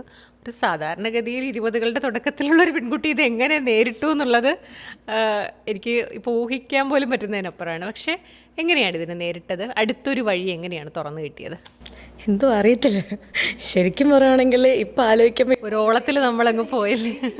എനിക്കും തോന്നാറുണ്ട്, ശരിക്കും ഇതൊക്കെ ഞാൻ തന്നെ അനുഭവിച്ചിട്ട് വന്നതാണോ, അല്ലെങ്കിൽ ഇങ്ങനെയൊക്കെ ഉള്ളൊരു ടൈമിൽ ഞാൻ എന്തുകൊണ്ട് സ്റ്റോപ്പ് ആയില്ല എന്നുള്ളത് എനിക്കറിയത്തില്ല. മേ ബി മോൻ്റെ കാര്യമുള്ളതായിട്ടായിരിക്കാം, അല്ലെങ്കിൽ അച്ഛനും അമ്മയുണ്ട്, അവരിത്രയും കഷ്ടപ്പെട്ട് നമുക്ക് വേണ്ടി ചെയ്തൊരു കാര്യമാണ്. മേ ബി അതുകൊണ്ടൊക്കെ ആയിരിക്കും എനിക്ക് അങ്ങനെ ഇരിക്കണം, അല്ലെങ്കിൽ വേറെ വിഷമിച്ചിരിക്കുക എന്നുള്ളൊരു സംഗതി പിന്നീട് എൻ്റെ മനസ്സിൽ പോയിട്ടില്ല. ഇതല്ലെങ്കിൽ വേറൊന്ന്, അടുത്ത് എന്ത് ചെയ്യാം എന്നുള്ള രീതിക്ക് അങ്ങനെ. അല്ലെങ്കിൽ UK നിന്ന് വന്നതുകൊണ്ടുള്ള വിഷമം, ഓഫ് കോഴ്സ് എനിക്ക് വന്നതിൽ ഞാൻ പെട്ടെന്ന് വന്നൊരു വരക്കമായിരുന്നു. തിരിച്ച് പോകണം എന്നുള്ള രീതിക്ക് വന്ന ഒരാളാണ് ഞാൻ. അങ്ങനെയാണ് ഞാൻ എല്ലായിടത്തും അങ്ങനെ. ഞാൻ എപ്പോൾ തിരിച്ച് പോകണമെന്നും പറഞ്ഞ് തിരിച്ച് വന്നാൽ ഇങ്ങോട്ട് നാട്ടി വന്നാൽ പിന്നെ തിരിച്ച് പോകാൻ പറ്റത്തില്ല. അപ്പം ആ ഒരു രീതിക്ക് അതൊരു വിഷമം ഉണ്ടെന്ന് വെച്ച് കഴിഞ്ഞാൽ ഓക്കെ, നമ്മളെ അവരായിട്ടൊരു കാര്യത്തിന് പറഞ്ഞു വിട്ടിട്ട് അത് ഫുൾഫിൽ ചെയ്യാൻ പറ്റിയില്ലല്ലോ എന്നുള്ളൊരു വിഷമമുണ്ട്. പക്ഷെ അല്ലാണ്ട് അങ്ങനെ ഇടയ്ക്ക് സ്റ്റോപ്പ് ചെയ്യണമെന്നോ അല്ലെങ്കിൽ ഗിവ് അപ്പ് ചെയ്യണം, അല്ലെങ്കിൽ നമ്മളെ കൊണ്ട് പറ്റത്തില്ല, ഇത് എനിക്ക് പറ്റുന്ന പണിയല്ല, അല്ലെങ്കിൽ ഞാൻ നാട്ടിൽ എന്തെങ്കിലും ജോബ് നോക്കിയിരിക്കാം എന്നുള്ള രീതിക്ക് ഞാൻ ചിന്തിച്ചിട്ടില്ല. ഫാമിലിയുടെ പാരൻസിൻ്റെ ഒന്നും ഹെൽപ്പില്ലാതെ ഒരു മറുനാട്ടിൽ കുറേ നാൾ സർവൈവ് ചെയ്ത് കഴിഞ്ഞപ്പോൾ എനിക്കിനി അടുത്ത് മുന്നോട്ട് പോകണം എന്നുള്ളൊരു പ്രതീക്ഷയാണ് മനസ്സിലുള്ള, അല്ലെങ്കിൽ ധൈര്യമാണ്. അതെ, മേ ബി അങ്ങനെ ആയിരിക്കാം. നമുക്ക് ഒന്നൊന്ന് പറഞ്ഞു കഴിഞ്ഞാൽ ഇപ്പം എനിക്കൊരു പനി വന്നാൽ പോലും എന്നെ ഒന്ന് നോക്കാനോ എന്നെ കെയർ ചെയ്യാനോ ഒരാളും അവിടെ ഉണ്ടായിരുന്നില്ല. മേ ബി അതിൽ നിന്നൊക്കെ കിട്ടിയ ഒരു ധൈര്യമായിരിക്കാം നമ്മൾ എന്താ പറയുക, അടുത്ത് അല്ലെങ്കിൽ ഇതെല്ലാം നമുക്ക് ഇനിയും എന്തെങ്കിലുമൊക്കെ ചെയ്യാൻ പറ്റും എന്നുള്ളൊരു വിശ്വാസം ചിലപ്പോൾ അതിൽ നിന്ന് കിട്ടിയതായിരിക്കും. എനിക്ക് ഇപ്പോഴും ഓർമ്മയുണ്ട്, UK എനിക്ക് ഒരു പ്രാവശ്യം പീരീഡ്സ് ആയിട്ട് വയറ് ഭയങ്കരമായിട്ട് പെയിൻ ആയിട്ടുള്ള ടൈമിൽ ഞാൻ ഹോട്ട് ബാഗ് വെച്ചിട്ടുണ്ടായിരുന്നു വയറ്റിൽ. ഹോട്ട് ബാഗ് വെച്ചിട്ട് കിടന്ന് ഉറങ്ങിപ്പോയി. ഈ ഹോട്ട് ബാഗ് പൊട്ടിപ്പോയി. ചൂട് വെള്ളമായിരുന്നു. ഇത് മുഴുവൻ ചിലപ്പോൾ അവിടുത്തെ തണുപ്പായതുകൊണ്ടായിരിക്കും എനിക്കത് വലുതായിട്ട് അഫക്റ്റ് ചെയ്തില്ല. പക്ഷേ ഇതേ സ്ഥാനത്ത് ഞാൻ വീട്ടിലായിരുന്നു, ഈ കരഞ്ഞ് ബഹളം വെച്ച് അമ്മേനെയൊക്കെ വിളിച്ച് അമ്മ എന്തോന്ന് ബാഗായി തന്നത്, അതിനകത്തുനിന്ന് വന്നതാണ്. അവിടെ ആരോട് പരാതി പറയാനാ? ആരോടും പരാതി പറയാൻ പറ്റില്ല. എന്ത് വന്നാലും നമ്മൾ തന്നെ അങ്ങ് സഹിച്ചോണം. പനി വന്നോ നമ്മൾ സഹിച്ചോണം. അവിടെ പിന്നെ UK പിന്നെ ഹോസ്പിറ്റലിൽ പോകാൻ പറ്റില്ല, അറിയാലോ അല്ലേ? നമ്മൾ ഹോസ്പിറ്റലിൽ പോകണമെന്നുണ്ടെങ്കിൽ ഞാൻ മൈഗ്രെയിൻ എടുത്ത് അതിൻ്റെ അങ്ങ് അറ്റത്ത് നിന്നിട്ട് ഞാൻ ഹോസ്പിറ്റലിൽ ഇപ്പോൾ അവരെന്നോട് 6 മണിക്കൂർ വെയിറ്റ്. ഈ 6 മണിക്കൂർ കൊണ്ട് എൻ്റെ മൈഗ്രെയിൻ പോകും. പിന്നെ ഞാനെന്തിനാ അവിടെ ഇരിക്കുന്നു? അങ്ങനെയുള്ളൊരു സിറ്റുവേഷനാണ്. അപ്പോൾ അതുകൊണ്ട് പിന്നെ ഹോസ്പിറ്റൽ എന്നുള്ളൊരു ഇതും ഓപ്ഷനും നമുക്ക് UK ചിന്തിക്കാൻ പോലും പറ്റത്തില്ല. അപ്പോൾ അങ്ങനെയൊക്കെ ഉള്ളൊരു ഇതിൽ നിന്നായിരിക്കും ചിലപ്പോൾ നമുക്ക് വന്നത്. അടുത്ത വാതിൽ എങ്ങനെയാണ് തുറന്നു കിട്ടിയത്? പിന്നെ എങ്ങനെയാണ് മുന്നോട്ട് പോകാനുള്ള പ്ലാനൊക്കെ ഉണ്ടായി? ആ സമയം എങ്ങനെയായിരുന്നു? നാട്ടിൽ വന്നിട്ട് തിരിച്ച് UK പോകണം എന്ന് വന്നത് വിചാരിച്ചിട്ടാണ് ഞാൻ നാട്ടിൽ വരുന്നത്. എൻ്റെ ഹെൽത്ത് ഇഷ്യൂസ് എല്ലാം ക്ലിയർ ചെയ്ത് UK പോകണം എന്ന് വിചാരിച്ച് തന്നെ വന്നത്. ഞാൻ IELTS ക്ലിയർ ചെയ്തു. എനിക്ക് ഫസ്റ്റ് പോകാൻ IELTS വേണ്ടായിരുന്നു, കാര്യം ഞാൻ ഡിഗ്രിക്കാണ് പോയത്. അത് കഴിഞ്ഞിട്ട് എനിക്ക് സ്പോൺസർഷിപ്പ് വന്നു. എന്നെ ഒരു കമ്പനിയിൽ ഒരു പുള്ളി സ്പോൺസർ ചെയ്യാമെന്ന് പറഞ്ഞു. അങ്ങനെ ഞാൻ IELTS എടുത്തു. IELTS പഠിക്കുന്ന ഒരു ഫേസ് ആയിരുന്നു എനിക്ക് ഫസ്റ്റ്. വന്ന ഒരു 2 months അത് കഴിഞ്ഞ് IELTS കിട്ടി. IELTS കിട്ടിയതിന് ശേഷം പിന്നീടാണ് പെട്ടെന്ന് എൻ്റെ മൈൻഡ് ഒന്ന് മാറിയത്. എന്തുകൊണ്ട് UK വിട്ട് മാറി ചിന്തിച്ചുകൂടാ എന്നുള്ളൊരിത്. പെട്ടെന്നുള്ളൊരു തീരുമാനമായിരുന്നു, ദുബായ്ക്ക് പോയാലോ എന്നുള്ളൊരു ഇത്. വിസിറ്റ് എടുത്ത് ദുബായ്ക്ക് പോവാം. UK സ്ട്രഗിൾ ചെയ്യുന്നതിൻ്റെ അത്രയും സ്ട്രഗിളിങ് ദുബായ്ക്ക് വരത്തില്ല എന്നുള്ളൊരു വിശ്വാസത്തിലാണ് ഞാൻ ദുബായ് ചൂസ് ചെയ്തത്. പിന്നെ ഉള്ളതെന്ന് വെച്ചാൽ എൻ്റെ മോനെന്ന് പറയുന്നത് ആ ഒരു ടൈമിൽ അവന് പനി വരും, ഓരോ കാര്യങ്ങൾ വരും. അപ്പോൾ ഞാൻ പെട്ടെന്ന് വരാറുണ്ട്. ഇതിൻ്റെ ഇടയ്ക്ക് UK പോയ സമയത്ത് മോൻ്റെ തലയിൽ ചൂടുവെള്ളം വീണിട്ട് ഞാൻ പെട്ടെന്ന് നിപ്പിന് ഞാൻ ട്രാവൽ ചെയ്ത് വരേണ്ട ഒരു സിറ്റുവേഷൻ എനിക്ക് ഉണ്ടായിരുന്നു. അപ്പം അവൻ്റെ ഫേസ് എവിടെയൊക്കെ പൊള്ളിയിട്ട് തലയൊക്കെ പൊള്ളിയിട്ട് ഞാൻ ട്രാവൽ ചെയ്ത് വന്നു. ഞാൻ UK നാട്ടിലെത്തണമെങ്കിൽ 14 മണിക്കൂർ മേടിക്കും. അപ്പം എനിക്കതെന്ന് പറയുന്നൊരു ഈസി ജേണി അല്ല. പിന്നെ എൻ്റെ ടിക്കറ്റ് എന്ന് പറയുന്നത് ഞാൻ 2-3 മാസം കഷ്ടപ്പെട്ട പൈസ ഈ 2 റൗണ്ട് ട്രിപ്പ് എടുത്ത് കഴിയുമ്പോഴേ എനിക്കതങ്ങ് തീർന്നു കിട്ടും. എന്നെ സംബന്ധിച്ചിടത്തോളം ഞാൻ കുഞ്ഞിനെ വിട്ടിട്ട് പോയി എന്നുള്ളത് എല്ലാവരും പറയുന്നൊരു കാര്യമാണ്. ഞാൻ അവൻ 1.25 വയസ്സുള്ളപ്പോൾ വിട്ടിട്ട് പോയതാണ്. പക്ഷേ എത്രയൊക്കെ പറഞ്ഞാലും എനിക്കങ്ങനെ അവനെന്തെങ്കിലും ഒന്നെന്ന് പറയുമ്പോൾ ഓടി വരാതിരിക്കാൻ പറ്റത്തില്ല. എനിക്ക് അതിന് എത്ര രൂപയാണെങ്കിലും കുഴപ്പമില്ല, ഞാൻ നാട്ടിലെത്തും. അത് ഞാൻ വിചാരിച്ചത്. അപ്പോൾ എനിക്ക് മനസ്സിലായി എന്നെ കൊണ്ട് ഈ പണിക്ക് പറ്റത്തില്ല. ഈ ഒരു UK പോയിട്ട് ഇനി അല്ലെങ്കിൽ അവന് കുറച്ചും കൂടെയൊക്കെ ഒരു പ്രായം ആയെങ്കിൽ നമുക്ക് അവനെയും കൂടെ കൊണ്ടുപോകായിരുന്നു. പക്ഷെ അത് പറ്റാത്തിടത്തോളം ഞാൻ വിചാരിച്ചു എന്നാൽ പിന്നെ എല്ലാം കൂടെ ഒന്ന് ആലോചിച്ചിട്ടാണ് ദുബായ് ചൂസ് ചെയ്തത്. നമുക്ക് ഈസി ആക്സസ് ആണ്, പോയിട്ട് വേഗം വരാം. ഇപ്പം തന്നെ എനിക്ക് തോന്നുന്നു ഞാൻ ദുബായിൽ പോയിട്ട് ഒരു 1 year ഞാൻ 4 പ്രാവശ്യം വന്നു കഴിഞ്ഞു. എനിക്ക് പെട്ടെന്ന് അവൻ എന്തെങ്കിലും പറയണം അല്ലെങ്കിൽ വീട്ടിൽ എന്തെങ്കിലും എന്ന് പറയുമ്പോൾ ഞാൻ പെട്ടെന്ന് ഇങ്ങനെ വരും. അത് എൻ്റെ ഒരു ക്യാരക്ടർ അങ്ങനെയാണ്. അതിൽ ഞാൻ പിന്നെ ക്യാഷ് ഒന്നും നോക്കത്തില്ല. നമ്മൾ അവർക്ക് വേണ്ടിയാണ് കഷ്ടപ്പെടുക. എല്ലാവരും പറയുന്നൊരു അതെ, അവരെല്ലാവരും പറയുന്നതാണ് ഞാൻ കുഞ്ഞിന് വേണ്ടി കഷ്ടപ്പെടാൻ പോയതല്ലേ, അല്ലെങ്കിൽ ആ പൈസയും കൂടെ. അങ്ങനെ ഒരിക്കലുമല്ല. ഞാൻ പറയട്ടെ, എൻ്റെ ഒരു ചൈൽഡ്ഹുഡ് എന്ന് പറയുന്നത് എൻ്റെ അച്ഛനും ഗൾഫിൽ തന്നെയായിരുന്നു. ഒരു 26 years എങ്കിലും എൻ്റെ അച്ഛൻ ഗൾഫിലായിരിക്കും. എൻ്റെ ചൈൽഡ്ഹുഡിൽ എൻ്റെ അച്ഛനെ കണ്ടുപരിചയമുള്ളത് മാർച്ച് ഏപ്രിൽ നാട്ടിൽ വരും. ആ സമയത്ത് എനിക്ക് എക്സാമാണ്. അച്ഛൻ വരുന്ന വീട്ടിലിരിക്കുന്നത് ഞാൻ കാണാറൊക്കെ ഉണ്ട്. ഓക്കെ, കഴിഞ്ഞ് അടുത്ത ജൂൺ ആകുമ്പോഴത്തേനും, ജൂണിൽ എനിക്ക് സ്കൂൾ തുറക്കുന്നതിന് മുമ്പുള്ള ആ ഒരു മെയ് സമയത്ത് അച്ഛൻ തിരിച്ചു പോകും. ഞങ്ങൾ പിന്നെ അപ്പനെ അങ്ങനെ കാണാറുമില്ല, ഒന്നുമില്ല. അപ്പം അങ്ങനെ നമ്മൾ കഷ്ടപ്പെട്ടുണ്ടാക്കിയിട്ട് കാര്യമൊന്നും ഇല്ല എന്ന് ഞാൻ ചിന്തിക്കുന്നുണ്ട്. വേണം, ക്യാഷ് നമുക്ക് ജീവിക്കാൻ വേണം. പക്ഷെ എന്നാലും അതിൻ്റെ കൂടെ നമ്മൾ നമ്മുടേതായ കാര്യങ്ങൾക്ക് അത് ചിലവാക്കുന്നതിൽ ഒരു തെറ്റുമില്ല എന്ന് വെച്ച് എന്നെ ഇവർ വഴക്ക് പറയാറുണ്ട് ഈ ഇടയ്ക്കിടയ്ക്ക് വന്നു പോകുന്നതിന്. പക്ഷേ ഞാൻ ഹാപ്പിയാണ് വന്നു പോകുന്നത്. ഞാൻ ഒരിക്കലും ടിക്കറ്റ് പ്രൈസ് നോക്കുന്നതോ അല്ലെങ്കിൽ ടിക്കറ്റ് ചാർജൊക്കെ ഉണ്ടാവാറുണ്ട്. നമുക്കറിയാമല്ലോ, പോയി വരുമ്പോൾ നമുക്ക് ടിക്കറ്റ് ചാർജും ഒക്കെ വരും, എക്സ്പെൻസ് വരും, നാട്ടിൽ വന്ന് നിൽക്കുമ്പോൾ എക്സ്പെൻസ് വരും. പക്ഷെ അതൊക്കെയല്ലേ ഹാപ്പിനെസ്, അതിന് വേണ്ടിയിട്ടല്ലേ നമ്മൾ കഷ്ടപ്പെടുന്നത്. അതുകൊണ്ട് അത് വലിയൊരു പ്രോബ്ലമായിട്ട് പിന്നെ ഫീൽ ചെയ്തില്ല. ഈ 19 വയസ്സിൽ തുടങ്ങി വിജയിച്ച് ഒരിക്കൽ സ്റ്റോപ്പ് ചെയ്യേണ്ടി വന്നതിൻ്റെ ഒരു തുടർച്ചയായിരിക്കും. അതിലേക്ക് തന്നെ പോകാമെന്ന് എങ്ങനെയാണ് തീരുമാനിച്ചത്? അത് ഞാൻ പറഞ്ഞു, എൻ്റെ മനസ്സിൽ അതൊരു അന്നത്തെ എൻ്റെ ഒരു എന്താ പറയുക, എൻ്റെ ജീവിതം എന്ന് പറയുന്നത് എനിക്ക് അതായിരുന്നു. ആ ഒരു സംരംഭം അന്നില്ലായിരുന്നെങ്കിൽ ചിലപ്പം ഞാൻ എങ്ങനെ ഒരു നേരം ആഹാരം കഴിച്ചേനെ, അല്ലെങ്കിൽ എൻ്റെ കുഞ്ഞിന് എന്ത് ചെയ്തിരുന്നു എനിക്കറിയത്തില്ല. അപ്പോഴേ ഞാൻ മനസ്സിൽ വിചാരിച്ചൊരു കാര്യമാണ്, ഇനി എന്ത് സ്ട്രഗിൾ വന്നാലും ഞാനൊരു എന്തെങ്കിലും ഒന്ന് സ്റ്റാർട്ട് ചെയ്യുന്നുണ്ടെങ്കിൽ അത് ഈ ഒരു ബിസിനസ് തന്നെ ആയിരിക്കും എന്നുള്ളത്. അങ്ങനെ പിന്നെ എനിക്ക് ബിസിനസ്സിൻ്റെ കാര്യത്തിൽ ഒരുപാട് ചിന്തിക്കേണ്ടി വന്നില്ല, ഏത് സ്റ്റാർട്ട് ചെയ്യണം എന്നുള്ളത്, ഇത് തന്നെ ചെയ്യാം. പക്ഷെ അത് എങ്ങനെ ചെയ്യണം എന്നുള്ളതായിരുന്നു എൻ്റെ ഒരു സ്റ്റേജ് എന്ന് പറയുന്നത്. എങ്ങനെ ചെയ്യണം എന്ന് വെച്ച് കഴിഞ്ഞാൽ റീറ്റെയിൽ ചെയ്യണോ, മുമ്പ് ചെയ്തുകൊണ്ടിരുന്നത് പോലെ ചെയ്യണോ, അതോ ഇനി ഓൺ ബ്രാൻഡിങ് ചെയ്യണോ, അതല്ല എങ്കിൽ നമ്മൾ ഹോൾസെയിൽ ചെയ്യണോ, അങ്ങനെ എനിക്ക് കുറച്ച് കൺഫ്യൂഷൻസ് ഇടയിൽ വന്നായിരുന്നു. പിന്നെ ഇതിടയ്ക്ക് ഗിവപ്പ് ചെയ്യുക അല്ലെങ്കിൽ വേണ്ട എന്ന് ഞാൻ ഇത് സ്റ്റാർട്ട് ചെയ്തതിന് ശേഷവും ചിന്തിച്ചായിരുന്നു. സ്റ്റാർട്ട് ചെയ്യുന്ന വെച്ചാൽ ഇനാഗുറേഷന് മുമ്പ് ഇത് വേണ്ട, അല്ലെങ്കിൽ നമുക്കിത് പറ്റില്ല, എൻ്റെ കൈക്ക് നിൽക്കില്ല, എക്സ്പെൻസസ് ഒക്കെ ഞാനിങ്ങനെ നോക്കിയപ്പം ഞാൻ പറഞ്ഞില്ല എൻ്റെ കയ്യിലുള്ളത് വെച്ച് വേണം എനിക്കിത് ചെയ്യാനായിട്ട്.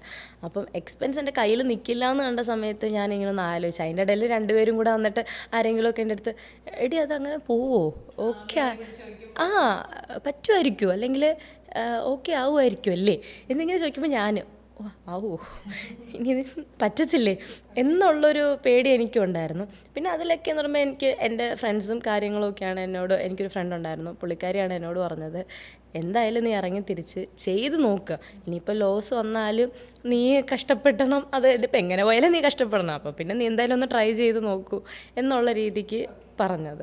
എനിക്ക് തോന്നുന്നു ഒരുപാട് പേർക്ക് സഹായകരമാവുന്ന ഒരു കാര്യമായിരിക്കും. കുറേ പെൺകുട്ടികൾക്ക് അല്ലെങ്കിൽ യുവാക്കൾക്ക് ആഗ്രഹമുണ്ട് സ്വന്തമായിട്ട് എന്തെങ്കിലും ചെയ്യണം, സ്വന്തമായിട്ടൊരു ബിസിനസ് തുടങ്ങണം. അതിപ്പോൾ വസ്ത്രം തന്നെ ആവണമെന്നില്ല, ഇപ്പോൾ പല മേഖലയിലും അവർക്ക് സ്വപ്നങ്ങളുള്ള പല മേഖലയുണ്ടാവും.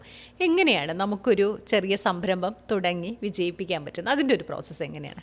സംരംഭം തുടങ്ങുക എന്ന് പറയുന്നത് ഫസ്റ്റ് ഓഫ് ഓൾ നമുക്ക് അതിനെ ഫുള്ളി ടേക്ക് കെയർ ചെയ്യാൻ പറ്റും എന്നുള്ള ഒരു കോൺഫിഡൻസ് ഫസ്റ്റ് ഉണ്ടാവണം. അതാണ് ഇതിൻ്റെയൊക്കെ ഫേസ്റ്റ് തിങ് എന്ന് പറയുന്നത്, മെയിൻ തിങ്. നമുക്ക് ക്യാഷ് ഉള്ളതോ അല്ലെങ്കിൽ നമുക്ക് പ്രോഡക്റ്റ് സോഴ്സ് ചെയ്യാനുള്ള ഇതറിയാവുന്നതുള്ളതോ അല്ലെങ്കിൽ നമുക്കിതിനെ ഹെൽപ്പ് ചെയ്യാം ഒന്നുമല്ല. ഇതിൻ്റെ മെയിൻ തിങ് എന്ന് പറയുന്നത് ചിലർ ചെയ്തിട്ടുള്ളൊരു കാര്യമാണ്, എനിക്കറിയാവുന്നതാണ്. ക്യാഷ് ഉണ്ട്, എനിക്കിപ്പോൾ എൻ്റെ കയ്യിൽ ഒരു 1 ലക്ഷം രൂപയുണ്ട്, 2 ലക്ഷം രൂപയുണ്ട്, ഞാൻ അതിൽ ഇൻവെസ്റ്റ് ചെയ്യും. എല്ലാവരുടെ മനസ്സിലുള്ളൊരു തെറ്റിദ്ധാരണയാണ് ക്യാഷ് കൊടുത്ത് നമ്മൾ എന്തെങ്കിലും ഹോൾസെയിലായിട്ട് എടുത്തിട്ട് അതിനെ കൊണ്ടുവന്നങ്ങ് വച്ചാൽ മതി, ഇതങ്ങ് വിറ്റ് പോകും അല്ലെങ്കിൽ ഇതങ്ങ് പൊക്കോളും എന്നുള്ളൊരു ചിന്ത. ഒരിക്കലും അല്ല. അതിനെ സെയിൽ ചെയ്യാനുള്ള ഒരു കപ്പാസിറ്റി അല്ലെങ്കിൽ ആ ഒരു കഴിവ് ഫസ്റ്റ് നമുക്കുണ്ടോ നമ്മൾ തന്നെ റിയലൈസ് ചെയ്യണം. അല്ലെങ്കിൽ അതിനെ ചെയ്യാൻ പറ്റുന്ന ഒരാളെ നമുക്ക് ഹയർ ചെയ്യാൻ പറ്റുമോ എന്നുള്ളൊരു ഇത് നമുക്ക് ഉറപ്പെങ്കിലും നമുക്ക് വേണം. എങ്കിൽ മാത്രമേ നമ്മൾ ബിസിനസ്സിലോട്ട് ഇറങ്ങിത്തിരിക്കാൻ പറ്റൂ. ബിസിനസ് എന്ന് പറയുന്നത് തന്നെ ഒരു കൈൻഡ് ഓഫ് നമ്മുടെ സെയിൽസ് ആൻഡ് മാർക്കറ്റിംഗ് ആണ്. ഓക്കെ, സെയിൽസും മാർക്കറ്റിങ്ങും ഇല്ലെങ്കിൽ ബിസിനസ് ഇല്ല. ഈ സെയിൽസ് ചെയ്യാനായിട്ട് ഇന്നത്തെ കാലത്ത് നമുക്ക് ഒരുപാട് ഓപ്ഷൻസ് ഉണ്ട്, പക്ഷെ അതെല്ലാം തന്നെ നമുക്ക് എല്ലാവർക്കും അഫോർഡബിൾ ആയിട്ടുള്ളൊരു കാര്യമല്ല. അപ്പം ഇതുപോലെ എന്നെ പോലെ ചെറിയ ചെറിയ രീതിയിലെല്ലാം സ്റ്റാർട്ട് ചെയ്യണം, അല്ലെങ്കിൽ നമുക്കെന്നും പറഞ്ഞ് എന്തെങ്കിലും ഒരു ഏണിങ്സ് വേണം എന്ന് ചിന്തിക്കുന്നവരാണെങ്കിൽ എനിക്ക് പറയാനുള്ളൊരു കാര്യം, ഫസ്റ്റ് നിങ്ങൾ ആ ഒരു മാർക്കറ്റിനെ പറ്റി സ്വന്തമായിട്ട് ഇരുന്നങ്ങ് പഠിക്കുക. നമ്മൾ ഇറങ്ങിത്തിരിക്കുന്നതിന് മുമ്പ് എല്ലാവരും പറയും ഇന്ന് ചിന്തിച്ചു നാളെ അങ്ങ് ഇറങ്ങിത്തിരിച്ചില്ല എങ്കിൽ പിന്നെ നമുക്ക് ചെയ്യാൻ പറ്റുന്നു. ഒരിക്കലുമല്ല. ഫസ്റ്റ് നമ്മൾ ആ മാർക്കറ്റിനെ പറ്റി സ്റ്റഡി ചെയ്യണം. ഇന്നത്തെ കാലത്ത് നമുക്ക് യൂട്യൂബ് ഉണ്ട്, ഇൻസ്റ്റഗ്രാംസ് ഉണ്ട്, അല്ലെങ്കിൽ നമുക്ക് നമ്മുടെ ChatGPT ഉണ്ട്. ആരോട് ചോദിച്ചാലും നമുക്കിതിനെപ്പറ്റി ഒരു ക്ലിയർ ആയിട്ടുള്ളൊരു വിഷൻ നമുക്ക് പറഞ്ഞു തരും. അതൊക്കെ കണ്ടതിന് ശേഷം ഓക്കെ എനിക്ക് ചെയ്യാൻ പറ്റുന്നത് ഇത് തന്നെയാണ്, അല്ലെങ്കിൽ എനിക്കിത് ചെയ്താലേ എനിക്ക് ഇതിൽ മാത്രമേ എനിക്ക് ചെയ്യാൻ പറ്റുള്ളൂ എന്നുള്ളൊരു ഉറപ്പ് നമുക്കുണ്ടെങ്കിൽ നമുക്ക് ഉറപ്പായിട്ട് അത് സ്റ്റാർട്ട് ചെയ്യാം. പിന്നീട് വരുന്നത് നമുക്ക് വരുന്നിടത്ത് വെച്ച് നമുക്ക് നോക്കാം എന്നുള്ള രീതിയാണ്. പക്ഷേ ഫസ്റ്റ് അത് മാർക്കറ്റിംഗ് ചെയ്ത് 4 ആളുടെ എത്തിക്കുക എന്നുള്ളത് അത് നമ്മുടെ റെസ്പോൺസിബിലിറ്റിയാണ്. ഇപ്പം ഒരു ചെറിയൊരു ഓണ്ടർപ്രനർ ആകുമ്പോഴത്തേനും നമ്മൾ എന്നെ സംബന്ധിച്ചിടത്തോളം ഞാൻ തന്നെയാണ് എൻ്റെ സെയിൽസും എൻ്റെ മാർക്കറ്റിങ്ങും എൻ്റെ മോഡലും എല്ലാം ഞാൻ തന്നെയാണ് ചെയ്യുന്നത്. കാര്യം എനിക്കെന്ന് പറയുമ്പം എനിക്കത് ചെയ്യാൻ ഇഷ്ടമാണ്. ഫസ്റ്റ് ഓഫ് ഓൾ എനിക്ക് ഇൻട്രസ്റ്റ് ഉള്ളൂ, എനിക്ക് ഇഷ്ടമാണ്, അതുകൊണ്ടാട്ടോ ഞാൻ ചെയ്യുന്നത്. ഇപ്പം തന്നെ ഇത് സ്റ്റാർട്ട് ചെയ്ത സമയത്ത് ഞാൻ വേറെ മോഡലിനെ നോക്കിയതാണ്. നമ്മുടെ ഈ ഒരു ബ്രാൻഡ് സ്റ്റാർട്ട് ചെയ്ത സമയത്ത് അതൊക്കെ എന്ന് പറയുമ്പോൾ നമുക്ക് എക്സ്ട്രാ എക്സ്പെൻസാണ്. മോഡലിന് നമ്മൾ പേ ചെയ്യണം, നമ്മളിപ്പോൾ ഒരു ഫോട്ടോഗ്രാഫേഴ്സിനെ വിളിക്കുകയാണെങ്കിൽ അവർക്ക് നമ്മൾ പേ ചെയ്യണം. ഇതൊക്കെ ഞാനുള്ളത് ഞാനും എൻ്റെ ട്രൈപോഡും ഉണ്ട്. ഞങ്ങൾ രാവിലെ ഷൂട്ട് ചെയ്യും, ഞാൻ തന്നെ എഡിറ്റ് ചെയ്യും, എനിക്ക് പറ്റുന്ന രീതിയിൽ ചെയ്യും. അത് ചെയ്ത് നമുക്ക് നല്ല രീതിയിലൊരു റിസൾട്ട് വരുന്നു എന്ന് കാണുമ്പോഴത്തേനും നമുക്ക് ഓക്കെ, നമുക്ക് കുറച്ചും കൂടെ നമ്മളിതിനൊന്ന് അപ്ഗ്രേഡ് ചെയ്താൽ നമുക്ക് ഇതിനെക്കാട്ടി നമുക്ക് നല്ല റിസൾട്ട്സ് കിട്ടും എന്ന് തോന്നുമ്പോൾ ചെയ്യാം. ചിലർ ചെയ്യുന്നത് വെച്ചാൽ ആദ്യമേ ചാടിക്കയറി വലിയ രീതിക്ക് അങ്ങ് സെറ്റ് ചെയ്ത് വലിയൊരു ഫോട്ടോഷൂട്ടൊക്കെ നടത്തി അതിന് കുറേ എക്സ്പെൻസൊക്കെ കൊടുത്ത് ഈ പറയുന്ന എക്സ്പെൻസ് എല്ലാം നമ്മൾ മീറ്റ് ചെയ്യുന്നത് നമ്മൾ സെല്ല് ചെയ്യുന്ന പ്രൊഡക്റ്റിലൂടെയാണ്. അതാണ് അതിൻ്റെ ഹൈലൈറ്റ് എന്ന് പറയുന്നത്. ഇപ്പം ഞാൻ സെല്ല് ചെയ്യുന്നത് ഡ്രസ്സാണെന്ന് വെച്ചോ, ഞാൻ എന്തൊക്കെ എക്സ്പെൻസ് ആ ഒരു ഡ്രസ്സിന് വേണ്ടി എടുക്കുന്നുണ്ടോ അത് മുഴുവൻ ഞാൻ എൻ്റെ ഈ ഡ്രസ്സിൽ വേണം മാർജിനായിട്ടിട്ട് ആഡ് ചെയ്യാൻ. അപ്പോൾ അത് ആർക്കാണ് നഷ്ടം? കസ്റ്റമേഴ്സിനാണ് നഷ്ടം. ഇപ്പം ഞാൻ പറയട്ടെ, ഇപ്പം ഞാൻ സെല്ല് ചെയ്യുന്ന ഡ്രസ്സ്, ഞാനിപ്പോൾ സാരീസ് ഒന്നും നമ്മുടെ ഓണല്ലല്ലോ, നമ്മൾ പുറത്തുനിന്ന് എടുക്കുക ചെയ്യുന്നത്. ഞാൻ ചെയ്യുന്ന അതേ സാരീസ് തന്നെ വേറെ ഇൻസ്റ്റഗ്രാമിൽ പല പേജസിലും പല യൂട്യൂബിലുമൊക്കെ ഡബിൾ ദ പ്രൈസിൽ സെല്ല് ചെയ്യുന്നുണ്ട്. അത് ചിലർ വിചാരിക്കുന്നത് അതിന് ക്വാളിറ്റി കുറച്ച് കൂടുതലാണെന്ന്, പക്ഷെ ഒരിക്കലുമല്ല. ഞാൻ എടുക്കുന്നിടത്ത് തന്നെ എടുക്കുന്ന പല ആൾക്കാരെ എനിക്കറിയാം. അത് ക്വാളിറ്റി ഇഷ്യൂസ് അല്ല, അവർ ചെയ്യുന്ന മാർക്കറ്റിങ്ങിനാണ് അവർ ആ ക്യാഷ് ആഡ് ചെയ്ത് മേടിക്കുന്നത്. ഞാൻ 900-ന് സെല്ല് ചെയ്യുന്ന സാധനം അവർ സെല്ല് ചെയ്യുന്നത് 1500-നാണ്. ഈ 1500 അപ്പോൾ ഒന്ന് ആലോചിച്ച് നോക്കുക, അപ്പോൾ എത്രത്തോളം ഡിഫറൻസ് അതിന് വരുന്നുണ്ടെന്ന്. കാര്യമുണ്ട്, അതിൽ അവർ കൊടുക്കുന്ന മോഡലിൻ്റെ ക്യാഷ് അവരെന്തായാലും ഒരു സാരി അതിന് മുഴുവനായിട്ട് എടുത്തിട്ടുണ്ടാവും. ഈ സാരി വൺസ് എടുത്തു കഴിഞ്ഞ് നമ്മളത് പ്രീപ്ലീറ്റൊക്കെ ചെയ്ത് നമ്മൾ ഉടുത്തു കഴിഞ്ഞാൽ ഇത് നമ്മൾ എത്ര അയൺ ചെയ്ത് നമുക്ക് എന്ത് ചെയ്താലും നമുക്ക് സെല്ല് ചെയ്യാൻ പറ്റത്തില്ല. ഈ എടുക്കുന്ന സാരിയുടെയും ഈ ചെയ്യുന്ന അതിന് സ്റ്റിച്ച് ചെയ്യുന്ന ബ്ലൗസിൻ്റെയും ഒക്കെ കോസ്റ്റ് ആരുടെ അടുത്തു നിന്നാണ് വാങ്ങിക്കുന്നത്? കസ്റ്റമേഴ്സിൻ്റെ അടുത്തു നിന്നാണ് മേടിക്കുന്നത്. പക്ഷെ അറിയാതെ പല കസ്റ്റമേഴ്സും വിചാരിക്കുന്നത് അത് 1500 സെയിം സാധനം. അത് കമ്പയർ ചെയ്യുന്നത് എങ്ങനെ അറിയാമോ? ഇത് മീഷോയോ അത് മിന്ത്രയാണെന്ന് പറയും. അങ്ങനെയല്ല, അങ്ങനെ ഉള്ളതും ഉണ്ട്, ഞാനില്ല എന്ന് പറയുന്നില്ല. പക്ഷേ എല്ലാം അങ്ങനെയല്ല. ഇൻസ്റ്റഗ്രാം ഓൾമോസ്റ്റ് എല്ലാ പേജസിലും എല്ലാവരും ഇന്നത്തെ കാലത്ത് ഹോൾസെയിലേഴ്സിൻ്റെ അടുത്ത് നിന്ന് ഡയറക്റ്റാണ് എടുക്കുന്നത്, അല്ലെങ്കിൽ മാനുഫാക്ചേഴ്സിൻ്റെ അടുത്ത് നിന്ന് ഡയറക്റ്റ് പർച്ചേസ് ചെയ്യുക. ഇന്ന് അതൊന്നും ഡയറക്റ്റ് അല്ലെങ്കിൽ മാനുഫാക്ചേഴ്സിൻ്റെ നമ്പേഴ്സ് കിട്ടാൻ അത്ര പാടുള്ള കാലമൊന്നുമല്ല ഇന്ന്. നമ്മളൊന്ന് ഇറങ്ങി തിരിച്ചു കഴിഞ്ഞാൽ നമുക്ക് നമ്പേഴ്സ് കിട്ടും. അപ്പോൾ എല്ലാവരും ഈ മാനുഫാക്ചേഴ്സിൻ്റെ അടുത്ത് നിന്ന് ഡയറക്റ്റ് എടുക്കുന്നതാണ്. അതിൽ നിന്നും അവർ വളരെ തുച്ഛമായ ഒരു ലാഭം ഇട്ടിട്ടായിരിക്കും നിങ്ങൾക്ക് ഈ പ്രോഡക്റ്റ് നേരിട്ട് കൊണ്ട് എത്തിക്കുന്നത്. ആ സമയത്ത് നിങ്ങൾ പറയും ഇത് മീഷോ ആണ്, അത് മിന്ത്രയാണ്, അതിനകത്തുനിന്ന് മേടിക്കുന്നതാണ് എനിക്ക് ഹൈ ക്വാളിറ്റി. ആ സാരി ഉടുത്താൽ അത് അങ്ങനെ കിടക്കും. ഇത് സോഫ്റ്റ് സിൽക്കാണ്, അത് സോഫ്റ്റ് സിൽക്കാണ്. പക്ഷേ ഇത് മറ്റേ സോഫ്റ്റ് സിൽക്കായില്ല, ഇത് മറ്റേ ഉടുത്തു കഴിഞ്ഞാൽ മറ്റേ അങ്ങനെ ഇരിക്കത്തുള്ളൂ, അത് എടുത്താൽ സോഫ്റ്റ് സിൽക്ക് പോലെ കിടക്കും. ആ ഒരു കമ്പാരിസണാണ് നമ്മുടെ ശരിക്കുമുള്ള മാർക്കറ്റിംഗ് എന്ന് പറയുന്നത്. നമ്മുടെ കസ്റ്റമേഴ്സ് എങ്ങനെ ചിന്തിക്കും എന്നുള്ളത് ഇങ്ങനെ മാർക്കറ്റ് ചെയ്യുന്ന ആൾക്കാർക്ക് നന്നായിട്ടറിയാം. പിന്നെ പ്രൈസിങ് എന്ന് പറയുന്നൊരു കാര്യമുണ്ട്, ഇല്ല എന്ന് പറയുന്നില്ല. ഇപ്പം നമ്മളൊരു പ്രോഡക്റ്റ്, ഇപ്പം ഞാൻ പറയാൻ പോലെ ഈ പുതുതായിട്ട് ബിസിനസ് ചെയ്യാൻ പോകുന്നവർക്ക് ഞാനൊരു ടിപ്പായിട്ട് തരാം. ഒരു പ്രോഡക്റ്റ് നമ്മൾ പർച്ചേസ് ചെയ്യാമെന്ന് വെച്ചോ, നമ്മളിപ്പോൾ ഒരു ഹോൾസെയിലേഴ്സിൻ്റെ അടുത്ത് നമ്മൾ ഡയറക്റ്റായിട്ട്, ഇപ്പം എൻ്റെ ഒരു ബിസിനസ് ഞാൻ മെറ്റീരിയലാണ് എടുക്കുന്നത്. ഞാൻ എൻ്റെ മെറ്റീരിയൽ ബൾക്കായിട്ട് ഞാനൊരു ഹോൾസെയിലറിൻ്റെ ആയിട്ട് അല്ലെങ്കിൽ മാനുഫാക്ചററിൽ നിന്ന് ഞാൻ എടുത്തു. ഈ പറയുന്ന മെറ്റീരിയൽ കോസ്റ്റ് മാത്രമല്ല, എനിക്ക് ഷിപ്പിംഗ് ചാർജ് വരുന്നുണ്ട് ഇതിനകത്ത്. ഓക്കെ, ഈ ഷിപ്പിംഗ് ചാർജും കൂടെ ആഡ് ചെയ്തിട്ട് നമുക്ക് എന്ത് ചെയ്യാൻ പറ്റുള്ളൂ? ഈ പ്രോഡക്റ്റ് നമ്മൾ സ്റ്റിച്ച് ചെയ്ത് സെല്ല് ചെയ്യാൻ പറ്റുള്ളൂ. അപ്പോൾ ഇതിൻ്റെ ഇടയ്ക്ക് എനിക്ക് വരുന്ന ഒരു ബാരിയർ എന്ന് പറയുന്നത് ഈ ഷിപ്പിംഗ് ചാർജാണ്. ഓക്കെ, അപ്പോൾ ഈ ചില ആൾക്കാർ എന്ത് ചെയ്യുന്നു വെച്ചാൽ ഈ ഷിപ്പിംഗ് ചാർജ് കുറയ്ക്കാൻ വേണ്ടിയിട്ട് ഒരുമിച്ച് ബൾക്കായിട്ട് അങ്ങ് ഓർഡർ ചെയ്യും. ഈ ബൾക്കായിട്ട് ഓർഡർ ചെയ്യുന്ന സമയത്ത് എന്താ വരുന്നത് വെച്ചാൽ ഒരുപാട് സ്കാം ഉണ്ടാവും. നമ്മളിപ്പം സാമ്പിൾ പീസ് എന്നും പറഞ്ഞ് നമുക്ക് ചോദിച്ചാൽ ഇന്നിപ്പോൾ എല്ലാവരും സാമ്പിൾ പീസ് നമുക്ക് അയച്ചു തരും. സാമ്പിൾ പീസ് അയക്കുന്ന സമയത്ത് അയക്കുന്നത് ഒറിജിനൽ ആയിരിക്കും. പക്ഷേ നമ്മളിത് ബൾക്കായിട്ട് ഓർഡർ ചെയ്യുന്ന സമയത്ത് നമുക്ക് തരുന്നത് ഒറിജിനൽ പീസസോ അല്ലെങ്കിൽ നമ്മളിപ്പോൾ കോട്ടൺ ചോദിച്ചു കഴിഞ്ഞാൽ പോളിസ്റ്റർ മിക്സോ ഒക്കെ ആയിരിക്കും നമുക്ക് വരുന്നത്. ഇപ്പോൾ റീസെൻ്റായിട്ട് ഞാൻ ഇൻസ്റ്റയിൽ ഒരു വീഡിയോ കണ്ടതാണ്. ഒരു പുള്ളിക്കാരി 30,000-ന് ഓർഡർ ചെയ്ത മെറ്റീരിയൽ വന്നത് 3 ഷോളാണ്.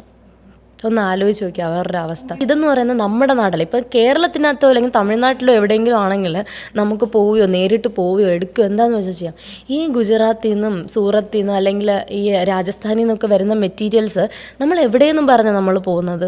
ഈ 30,000 നമ്മൾ ആരോട് പോയി ചോദിക്കാനാണ്? ഒന്ന് പറഞ്ഞാൽ നമ്മളിപ്പോൾ സൈബർ കംപ്ലയിൻറ്റ് ചെയ്തെന്ന് തന്നെ വെച്ചോ, ചെറിയ സ്പേസ് ഒന്നായിരിക്കും ഇത് ചെയ്യുന്നത്, നമുക്ക് അത്രയ്ക്ക് ഒരു ബാക്കപ്പ് ഒന്നും ഉണ്ടാവില്ല പോയിട്ട് ഫൈറ്റ് ചെയ്യാൻ അല്ലേ. 30,000 എന്ന് പറയുന്നതായിരിക്കും അവരുടെ മൊത്തത്തിലുള്ള ഒരു ഇൻവെസ്റ്റ്മെൻ്റ് എന്ന് പറയുന്നത്. ഈ മുഴുവൻ ഇൻവെസ്റ്റ്മെൻറ്റും ഇവരെടുത്ത് എന്ത് ചെയ്യും? പ്രോഡക്റ്റ് വാങ്ങി. ഒരിക്കലും അങ്ങനെ ചെയ്യരുത്. നമ്മുടെ കയ്യിൽ 30,000 ഉണ്ടെങ്കിൽ നമ്മൾ 10,000-നോ 5,000-നോ മാത്രമേ നമ്മൾ സ്റ്റോക്ക് എടുക്കാൻ പാടുള്ളൂ. ബാലൻസ് എപ്പോഴും നമ്മുടെ കയ്യിൽ ഉണ്ടായിരിക്കണം. അത് നമ്മുടെ ഒരു സേഫ് സോണാണ്. എന്ന് വെച്ചാൽ ഇൻ കേസ് ഈ വന്ന 5,000-ലോ അല്ലെങ്കിൽ 10,000-ലോ ഉള്ള പ്രോഡക്റ്റ് സെല്ലായി പോയില്ലെങ്കിലും നമുക്ക് അടുത്ത പ്രോഡക്റ്റ് എടുക്കാനുള്ള ക്യാഷ് നമ്മുടെ കയ്യിൽ വേണം. ഈ 30,000 റുപ്പീസിന് നമ്മൾ സാധനം മേടിച്ച് വെച്ച് ഇത് വിറ്റ് തീരുന്നിടം വരെ നമുക്ക് വെയിറ്റ് ചെയ്യാൻ പറ്റുമോ? ഒരിക്കലും പറ്റത്തില്ല. ഈ പ്രോഡക്റ്റ് എല്ലാം 1 മാസം കൊണ്ട് വിറ്റ് തീരണം എന്നിട്ട് എനിക്ക് അടുത്തത് എടുക്കാൻ പറ്റും? ഒരിക്കലുമല്ല. നമ്മൾ ഒരു ബിസിനസ് ചെയ്യുന്ന ഒരാളുടെ കയ്യിൽ എപ്പോഴും മോഡൽസ് അപ് ടു ഡേറ്റ് ആയിരിക്കണം. അതിപ്പം എന്താ പറയുക, നമ്മുടെ ഡ്രസ്സാണെങ്കിലും ശരി, അല്ലെങ്കിൽ വേറെ കോസ്മെറ്റിക്സ് ആണെങ്കിലും ശരി, എന്താണെങ്കിലും ശരി, എല്ലാവരും ചോദിക്കുന്ന ഒരു കാര്യമാണ്. ഇപ്പം എനിക്കിപ്പോൾ റെഡ് കളർ മതിയെങ്കിലും ഞാൻ ഒരാളോട് ചോദിക്കും ബ്ലൂ ഉണ്ടോ, വൈറ്റ് ഉണ്ടോ, ബ്ലാക്ക് ഉണ്ടോ? നമുക്ക് വേണ്ടത് ശരിക്കും റെഡായിരിക്കും. ആ റെഡ് നമ്മുടെ കയ്യിൽ അല്ലെങ്കിൽ ആളുടെ കയ്യിൽ കാണുകയും ചെയ്യും. എന്നാലും നമ്മൾ പല പല ഇത് ചോദിക്കും, എന്താ പറയുക, ബ്ലാക്ക് ഉണ്ടോ, വൈറ്റ് ഉണ്ടോ, ഇത് ചോദിക്കുന്ന സമയത്ത് നമ്മൾ ഇല്ല എന്ന് പറയുമ്പോഴത്തേന് ഈ റെഡ് എടുക്കാൻ വന്നവർ എന്ത് ചെയ്യും? എടുക്കത്തില്ല. ഓ ഇവിടെ ഒന്നുമില്ല എന്നും പറഞ്ഞങ്ങ് പോകും. പക്ഷെ അതാണ് ഞാൻ പറഞ്ഞത്, നമ്മുടെ കയ്യിൽ കാണിക്കാൻ എപ്പോഴും വെറൈറ്റീസ് ഓഫ് സ്റ്റോക്സ് ഉണ്ടായിരിക്കണം. അതുകൊണ്ട് ചൂസ് ചെയ്യുന്ന സമയത്ത് ഡയറക്റ്റ് മാനുഫാക്ചേഴ്സിനെ കണ്ടെത്തിയാലും അവരോട് ഫസ്റ്റ് നിങ്ങളുടെ GST നമ്പർ ചോദിക്കുക. അവരുടെ GST നമ്പർ ചോദിച്ച് നമ്മൾ ഉറപ്പ് വരുത്തുക. അതിനുശേഷം അവരുടെ ലൊക്കേഷൻ ചോദിക്കുക. അവരുടെ നമുക്ക് അവർ ഇൻവോയ്സ് അയക്കുന്ന സമയത്ത് ഇൻവോയ്സ് പിന്നെ ക്രിയേറ്റ് ചെയ്യാൻ അത്ര വലിയ പാടൊന്നുമല്ല. എന്നാൽ ഈ GST നമ്പർ നമുക്ക് നമ്മുടെ ഇന്ന് പോർട്ടലിലൊക്കെ എടുത്ത് ചെക്ക് ചെയ്ത് കഴിഞ്ഞാൽ നമുക്ക് അറിയാൻ പറ്റും എന്താ പറയുക, അങ്ങനെ ഒരു കമ്പനി എക്സിസ്റ്റഡ് ആണോ അല്ലയോ എന്നുള്ളത്. അത് എത്ര വർഷമായി രജിസ്റ്റർ ചെയ്തിട്ട് അതിൻ്റെ ക്രെഡിബിലിറ്റി എങ്ങനെയാണെന്ന് ഒക്കെ അറിയാൻ പറ്റും. ഇത് നമുക്കൊരു ഒരു ഒരു ഹെൽപ്ഫുള്ളായിട്ടുള്ളൊരു കാര്യമാണ്. കാര്യം അറ്റ്ലീസ്റ്റ് അങ്ങനെയെങ്കിലും നമുക്ക് കുറച്ചെങ്കിലും നമ്മൾ ഈ പറ്റിക്കപ്പെടുന്നതിൽ നിന്ന് നമുക്കൊന്ന് മാറി നിൽക്കാം. അപ്പോൾ അങ്ങനെയൊക്കെയുള്ളൊരു കാര്യമേ പറ്റുള്ളൂ. പിന്നെ അതുകൊണ്ടാണ് എല്ലാവരും ചൂസ് ചെയ്യുന്നത് ഈ എറണാകുളം അല്ലെങ്കിൽ എന്താ പറയുക കോഴിക്കോട് അങ്ങനെയുള്ള നമ്മുടെ നാട്ടിൽ ലോക്കലി അവൈലബിൾ ആയിട്ടുള്ളിടത്തുനിന്ന് പ്രോഡക്റ്റ്സ് പർച്ചേസ് ചെയ്യുന്നത്. പക്ഷേ അങ്ങനെയുള്ള കാര്യം വരുമ്പോഴത്തേന് നമുക്കത് മാർക്കറ്റിലോട്ട് നമ്മൾ ഇന്നത്തെ കാലത്ത് നടക്കുന്ന പ്രൈസിങ്ങിൽ നമുക്ക് സെല്ല് ചെയ്യാൻ പറ്റത്തില്ല. എല്ലാവരും ഇന്ന് അഫോർഡബിൾ റേറ്റ് എന്നും പറഞ്ഞിട്ട് കോഡ് സെറ്റും കാര്യങ്ങളും ഒക്കെ ആണെങ്കിൽ 500-നും 400-നും കൊടുക്കുന്നതുണ്ട്. ഇതൊന്നും നമുക്ക് 500-നും 400-നും കൊടുക്കാൻ പറ്റില്ല. കാര്യം നമ്മൾ 5 മീറ്റർ മെറ്റീരിയൽ എടുക്കുമ്പോൾ തന്നെ നമുക്ക് ഈ പറയുന്ന റേറ്റോ, പിന്നെ നമ്മളിത് സ്റ്റിച്ച് ചെയ്ത് നമ്മൾ മാർക്കറ്റിലേക്ക് എത്തിക്കുമ്പോഴത്തേനും നമ്മുടെ പ്രൈസിങ് മൊത്തത്തിൽ മാറും. അപ്പോൾ അങ്ങനെയുള്ള കാര്യങ്ങളൊക്കെ ഉള്ളതുകൊണ്ട് എൻ്റെ അടുത്ത് ഇപ്പോൾ ചോദിക്കണം, ക്ലോത്തിങ് ബിസിനസ്സിലോട്ട് വരുന്നവരൊക്കെ ആണെങ്കിൽ ആദ്യം എല്ലാവരും ഇതുപോലുള്ള കാര്യങ്ങൾ ശ്രദ്ധിക്കുക. ആരെടുത്തുനിന്ന് മേടിച്ചാലും കുഴപ്പമില്ല, അവരുടെ GST നമ്പേഴ്സും കാര്യങ്ങളൊക്കെ ചോദിച്ച് ഉറപ്പ് വരുത്തുക. ഒന്ന് ട്രസ്റ്റബിൾ ആണോ എന്ന് ചെക്ക് ചെയ്യുക. ആദ്യത്തെ 1, 2, 3 ഓർഡേഴ്സ് വളരെ തുച്ഛമായ ക്വാണ്ടിറ്റി കൊടുക്കുക. ചിലർ നമുക്കിപ്പോൾ മെറ്റീരിയൽസ് ഓർഡർ ചെയ്യുന്ന സമയത്ത് ചിലർ പറയും 30 മീറ്റർ എടുത്താലേ നമുക്ക് ഹോൾസെയിൽ റേറ്റിന് പ്രൊവൈഡ് ചെയ്യാൻ പറ്റും. മതി, 30 മീറ്റർ മതി, അത് ഫസ്റ്റ് എടുക്കുക. അതിൽ നമ്മൾ എന്തായാലും നമ്മളിപ്പം പോയി നമ്മൾ അതിൻ്റെ ഷിപ്പിംഗ് ചാർജും കൊടുത്ത് എടുത്താലും നമുക്ക് നഷ്ടമില്ല, ഒരുമിച്ച് പോകത്തില്ലല്ലോ പോയാലും.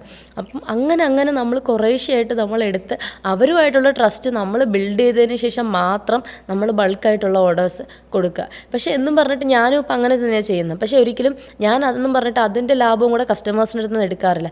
ഞാൻ മാക്സിമം എന്താ വെച്ചാൽ എൻ്റെ മാർജിൻ അങ്ങ് കുറയ്ക്കും. അങ്ങനെ ചെയ്യുന്നത് കാര്യം എന്ന് വെച്ചാൽ അത് എൻ്റെ പേഴ്സണൽ ഇഷ്യൂ ആണ്. ഞാനൊരു സെല്ലറെ ട്രസ്റ്റ് ചെയ്യുന്നു ഇല്ലയോ എന്നുള്ളത് അത് എൻ്റെ പേഴ്സണൽ ഇഷ്യൂ ആണ്.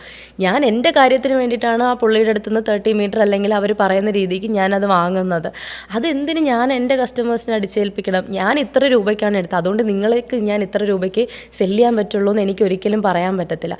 എൻ്റെ പേജിൽ എൻ്റെ വെബ്സൈറ്റിലൊക്കെ നോക്കിക്കഴിഞ്ഞാൽ അറിയാം, മാക്സിമം അഫോർഡബിൾ ആയിട്ടുള്ളൊരു 800-900 റേഞ്ചിൽ 1000 എബോ വരുന്നത് വളരെ ചുരുക്കമാണ്. കോഡ് സെറ്റൊക്കെ നമ്മൾ അങ്ങനെയാണ് നമ്മൾ ചെയ്യുന്നത്. കാര്യം എൻ്റെ ആവശ്യം എന്ന് പറയുന്നത് ഒരിക്കലും ഞാൻ ബിസിനസ് ചെയ്ത് കാശുണ്ടാക്കുക ഒരിക്കലും അങ്ങനെയല്ല. എൻ്റെ ഒരു വിഷൻ എന്ന് പറയുന്നത്, ഞാൻ പറഞ്ഞില്ലേ ഒരു കാലത്തെ ഡ്രസ്സ് ഇടാൻ ഞാൻ ഒരുപാട് ആഗ്രഹിച്ചിട്ടുണ്ട്. ഓരോ മോഡൽസ് കാണുമ്പോൾ അയ്യോ ഇങ്ങനെയൊക്കെ നമുക്കൊന്ന് ഇടാൻ പറ്റിയിരുന്നെങ്കിലെന്ന് ചിന്തിച്ചിട്ടുണ്ട്. അങ്ങനെ ചിന്തിക്കുന്നവർക്കും കൂടെ ഒരു ഹെൽപ്ഫുൾ ആവട്ടെ, അങ്ങനെയുള്ളവരും കൂടെ നമ്മുടെ അടുത്ത് നിന്ന് പ്രോഡക്റ്റ് പർച്ചേസ് ചെയ്യട്ടെ, അവർ അതിൽ ഹാപ്പി ആവുന്നെങ്കിൽ അങ്ങനെ ഹാപ്പി ആവട്ടെ. പിന്നെ ഒരു ബിസിനസ് ചെയ്യുമ്പം 4 പേർക്ക് എനിക്ക് എന്തെങ്കിലും ഒരു തൊഴിൽ കൊടുക്കാൻ പറ്റുമെന്നുണ്ടെങ്കിൽ അവർക്കൊരു ഹെൽപ്ഫുൾ ആവുമല്ലോ എന്നൊക്കെ ചിന്തിച്ചിട്ടാണ് ഞാൻ ഓരോ കാര്യവും ചെയ്തെടുക്കുന്നത്. അങ്ങനെയെങ്കിൽ അഹന്യ ഒരു കാര്യം ചോദിക്കട്ടെ, എൻ്റെ ക്ലോത്തിങ് ബ്രാൻഡിൽ അല്ലെങ്കിൽ അഹന്യ എന്ന് പറയുന്ന ഈ ബ്രാൻഡിൽ ഞാൻ ഈ കാര്യങ്ങൾ ഒരിക്കലും കോംപ്രമൈസ് ചെയ്യില്ല, ഇത് ഞാൻ എൻഷ്യൂർ ചെയ്യുമെന്ന് പറഞ്ഞാൽ അതെന്തൊക്കെയായിരിക്കും? ഫസ്റ്റ് ഞാൻ പറഞ്ഞത് എൻ്റെ മെറ്റീരിയൽ ക്വാളിറ്റി ആയിരിക്കും.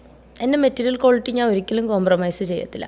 ഇപ്പം ഞാൻ പറഞ്ഞതുപോലെ ഇപ്പോൾ സൂറത്തിൽ നിന്നോ അല്ലെങ്കിൽ ജയ്പൂരിൽ നിന്നോ എനിക്കൊരു പ്രോഡക്റ്റ് വന്നിട്ടുണ്ടെങ്കിൽ ആ മെറ്റീരിയലിന് ക്വാളിറ്റി ഇല്ല, ഞാനിപ്പോൾ ഈ പറഞ്ഞ പോലെ ഒരുപാട് ക്യാഷ് കൊടുത്തെടുത്തതാണ്, അതിന് ക്വാളിറ്റി ഇല്ലെങ്കിൽ ഞാൻ ഒരിക്കലും അത് എൻ്റെ മാർക്കറ്റിൽ കൊണ്ടുവരത്തില്ല. അങ്ങനെ കൊണ്ടുവരാതെ വീട്ടിലിരിക്കുന്ന മെറ്റീരിയൽസും ഉണ്ട്. ഇവർക്കാർക്കും നമ്മൾ കാണിച്ചു കൊടുക്കുക, നമുക്ക് അറിയില്ലല്ലോ, അവരാരും കാണുന്നില്ല. എല്ലാവരും പറയുമ്പോൾ നമ്മൾ അതിനു വേണ്ടി പറയുന്ന ഒരിക്കലും അല്ല. അങ്ങനെയുള്ള മെറ്റീരിയൽസും എൻ്റെ വീട്ടിലിരിപ്പുണ്ട്. ഞാൻ ഇതേപോലെ ക്യാഷ് കൊടുത്ത് മേടിച്ചിട്ട് പറ്റിക്കപ്പെട്ട് എൻ്റെ കയ്യിൽ മെറ്റീരിയൽസ് അങ്ങനെ വീട്ടിലിരിപ്പുണ്ട്. അതിൽ ഏതൊക്കെയാണോ എനിക്ക് ക്വാളിറ്റി ആയിട്ട് ഫീൽ ചെയ്യുന്നത് അത് ഞാൻ മാർക്കറ്റിൽ കൊണ്ടുവരും. അതാണ് എൻ്റെ ഫസ്റ്റ് പ്രയോറിറ്റി എന്ന് പറയുന്നത്, ക്വാളിറ്റി. പിന്നെ വരുന്നത് പ്രൈസിങ് ആണ്. പ്രൈസിങ് എന്ന് പറയുന്നത് ഒരിക്കലും ഒരു പ്രോഡക്റ്റ് എന്താ പറയുക, ഇപ്പോൾ ഈ പറഞ്ഞതുപോലെ അതിൻ്റെ പ്രൈസിങ് കണ്ട് അല്ലെങ്കിൽ അതാണ് അതിൻ്റെ ക്വാളിറ്റി എന്ന് വിശ്വസിച്ച് വാങ്ങിക്കുന്നവരുടെ അടുത്ത് എനിക്ക് എൻ്റെ പ്രോഡക്റ്റ് എത്തിക്കണമെന്ന് താല്പര്യമില്ല. നമ്മളെ വിശ്വസിച്ച് പ്രോഡക്റ്റ് വാങ്ങിച്ച് യൂസ് ചെയ്തിട്ട് അതിലെന്തെങ്കിലും ക്വാളിറ്റി ഇഷ്യൂ ഉണ്ടെങ്കിൽ ആ ഒരു പ്രൈസിന് വർത്ത് അല്ലെങ്കിൽ നിങ്ങൾ എൻ്റെ അടുത്ത് പറയും, ഞാനത് തിരിച്ചെടുക്കാം. അല്ലെങ്കിൽ നിങ്ങൾക്ക് എന്ത് വേണോ, കോമ്പൻസേഷൻ വേണോ, ഞാൻ പേ ചെയ്യാം, എനിക്കൊരു കുഴപ്പമില്ല. പക്ഷേ അതൊരിക്കലും നിങ്ങൾ ഈ പ്രൈസിങ് കണ്ട് കമ്പയർ ചെയ്യുന്നത് ആവരുത്. എനിക്ക് പറ്റുന്നൊരു ഹെൽപ്പാണ് ഞാൻ ചെയ്തത്. ഇപ്പം ഞാൻ ബിസിനസ് ചെയ്യുന്നു, ഓക്കെ, നമ്മളും ജീവിക്കാൻ വേണ്ടിയാണ് ചെയ്യുന്നത്, ഇല്ലയെന്ന് ഞാൻ പറയത്തില്ല. പക്ഷേ നമ്മളെപ്പോലെ ജീവിക്കുന്നവരും ഇതേപോലെ കഷ്ടപ്പെടുന്നവരും നമ്മുടെ ചുറ്റുവട്ടത്തുമുണ്ട്. അവർക്കും കൂടെ ഒരു ഹെൽപ്പ് ആവട്ടെ എന്നുള്ള രീതിക്കാണ് ഞാൻ ചെയ്യുന്നത്. പിന്നെ നമ്മളിപ്പം ഈ പറഞ്ഞ പോലെ എൻ്റെ കടയിൽ സ്റ്റിച്ചിങ് സ്റ്റാഫുകളുണ്ട്. ഈ സ്റ്റാഫിൽ ഇപ്പോഴും 2 ദിവസം മുമ്പ് എന്നോട് ഒരു ചേച്ചി ജോബ് ചോദിച്ചു വന്ന്, മോളെ ഇതുപോലെ എന്തെങ്കിലും വേക്കൻസി ഉണ്ടോ, സ്റ്റിച്ചിങ്ങിന് എന്തെങ്കിലും ഉണ്ടോ. അപ്പോൾ ഞാൻ ചേച്ചിയെടുത്ത് പറഞ്ഞു, ചേച്ചി ഒരു കാര്യം അവരൊക്കെ ജീവിക്കാൻ വേണ്ടി കഷ്ടപ്പെടാൻ തയ്യാറാണ്. അപ്പം ഞാൻ പറഞ്ഞു, ഒരു കാര്യം ചേച്ചി വീട്ടിലിരുന്ന് വർക്ക് ചെയ്യുമെങ്കിൽ എനിക്ക് വരുന്ന ഓർഡേഴ്സ് ഞാൻ ചേച്ചിക്ക് തരാം, ചേച്ചി സ്റ്റിച്ച് ചെയ്തിട്ട് എനിക്ക് തന്നാൽ മതി, ഞാൻ കൊടുക്കാം.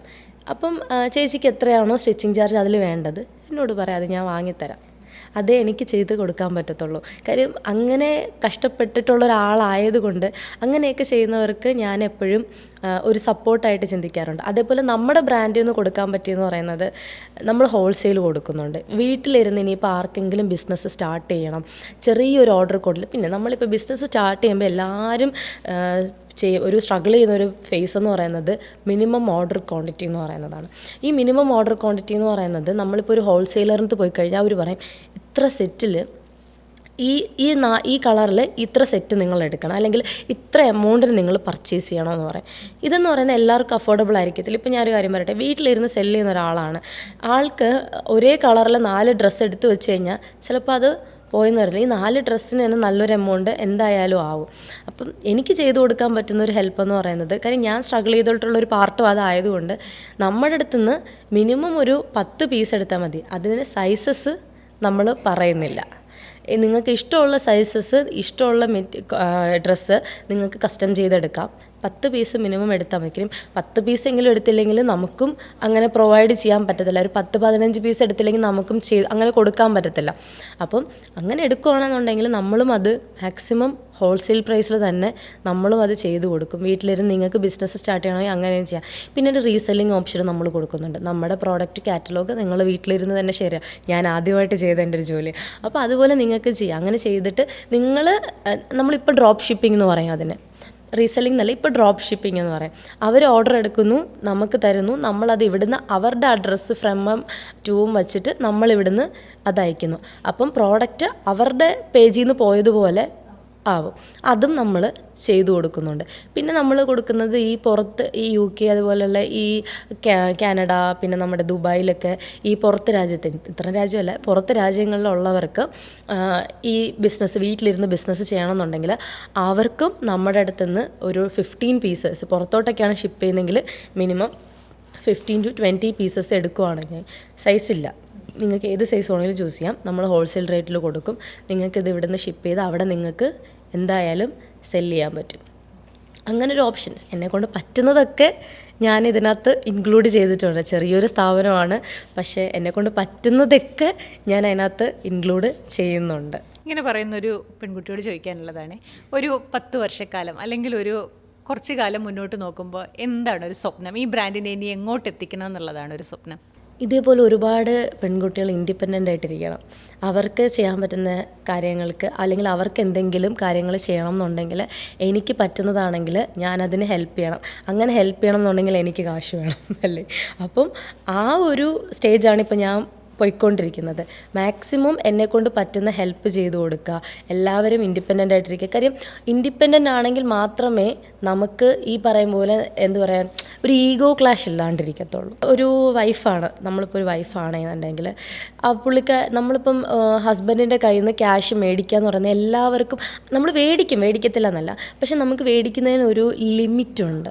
അതേസമയം നമ്മൾ ഇൻഡിപെൻഡൻ്റ് ആണെങ്കിൽ, ഇപ്പം എനിക്ക് എൻ്റെ കുഞ്ഞിനൊരു ഡ്രസ്സ് മേടിച്ചു കൊടുക്കണം, അതിന് ഞാനിപ്പോൾ ഒരു കടയിലൊരു ഡ്രസ്സ് കണ്ടു, ആ ഡ്രസ്സ് നല്ല ഭംഗിയുണ്ട്, എൻ്റെ കുഞ്ഞിൻ്റെ ഇട്ടാൽ നല്ല ഭംഗിയായിരിക്കും, അത് മേടിച്ചു കൊടുക്കണമെങ്കിൽ നമ്മൾ ഉടനെ ഫോൺ എടുത്തിട്ട്, ചേട്ടാ അല്ലെങ്കിൽ ഞാനിതൊന്ന് മേടിക്കട്ടെ, അല്ലെങ്കിൽ ക്യാഷ് തരുമോ, അതൊന്നും വേണ്ട എന്ന് പറയുമ്പോൾ നമുക്ക് കിട്ടുന്ന ആ ഒരു വിഷമമുണ്ടല്ലോ, ആ ഒരു ഇമ്പാക്റ്റ് ഉണ്ടല്ലോ, അത് ഇല്ലാണ്ടിരിക്കണം എല്ലാവർക്കും. ഓക്കെ, നമുക്ക് അഫോർഡ് ചെയ്യാൻ പറ്റുന്ന ഒരു എമൗണ്ട് ആണെങ്കിൽ നമ്മുടെ കയ്യിൽ നിന്ന് തന്നെ മേടിച്ചു കൊടുക്കുക.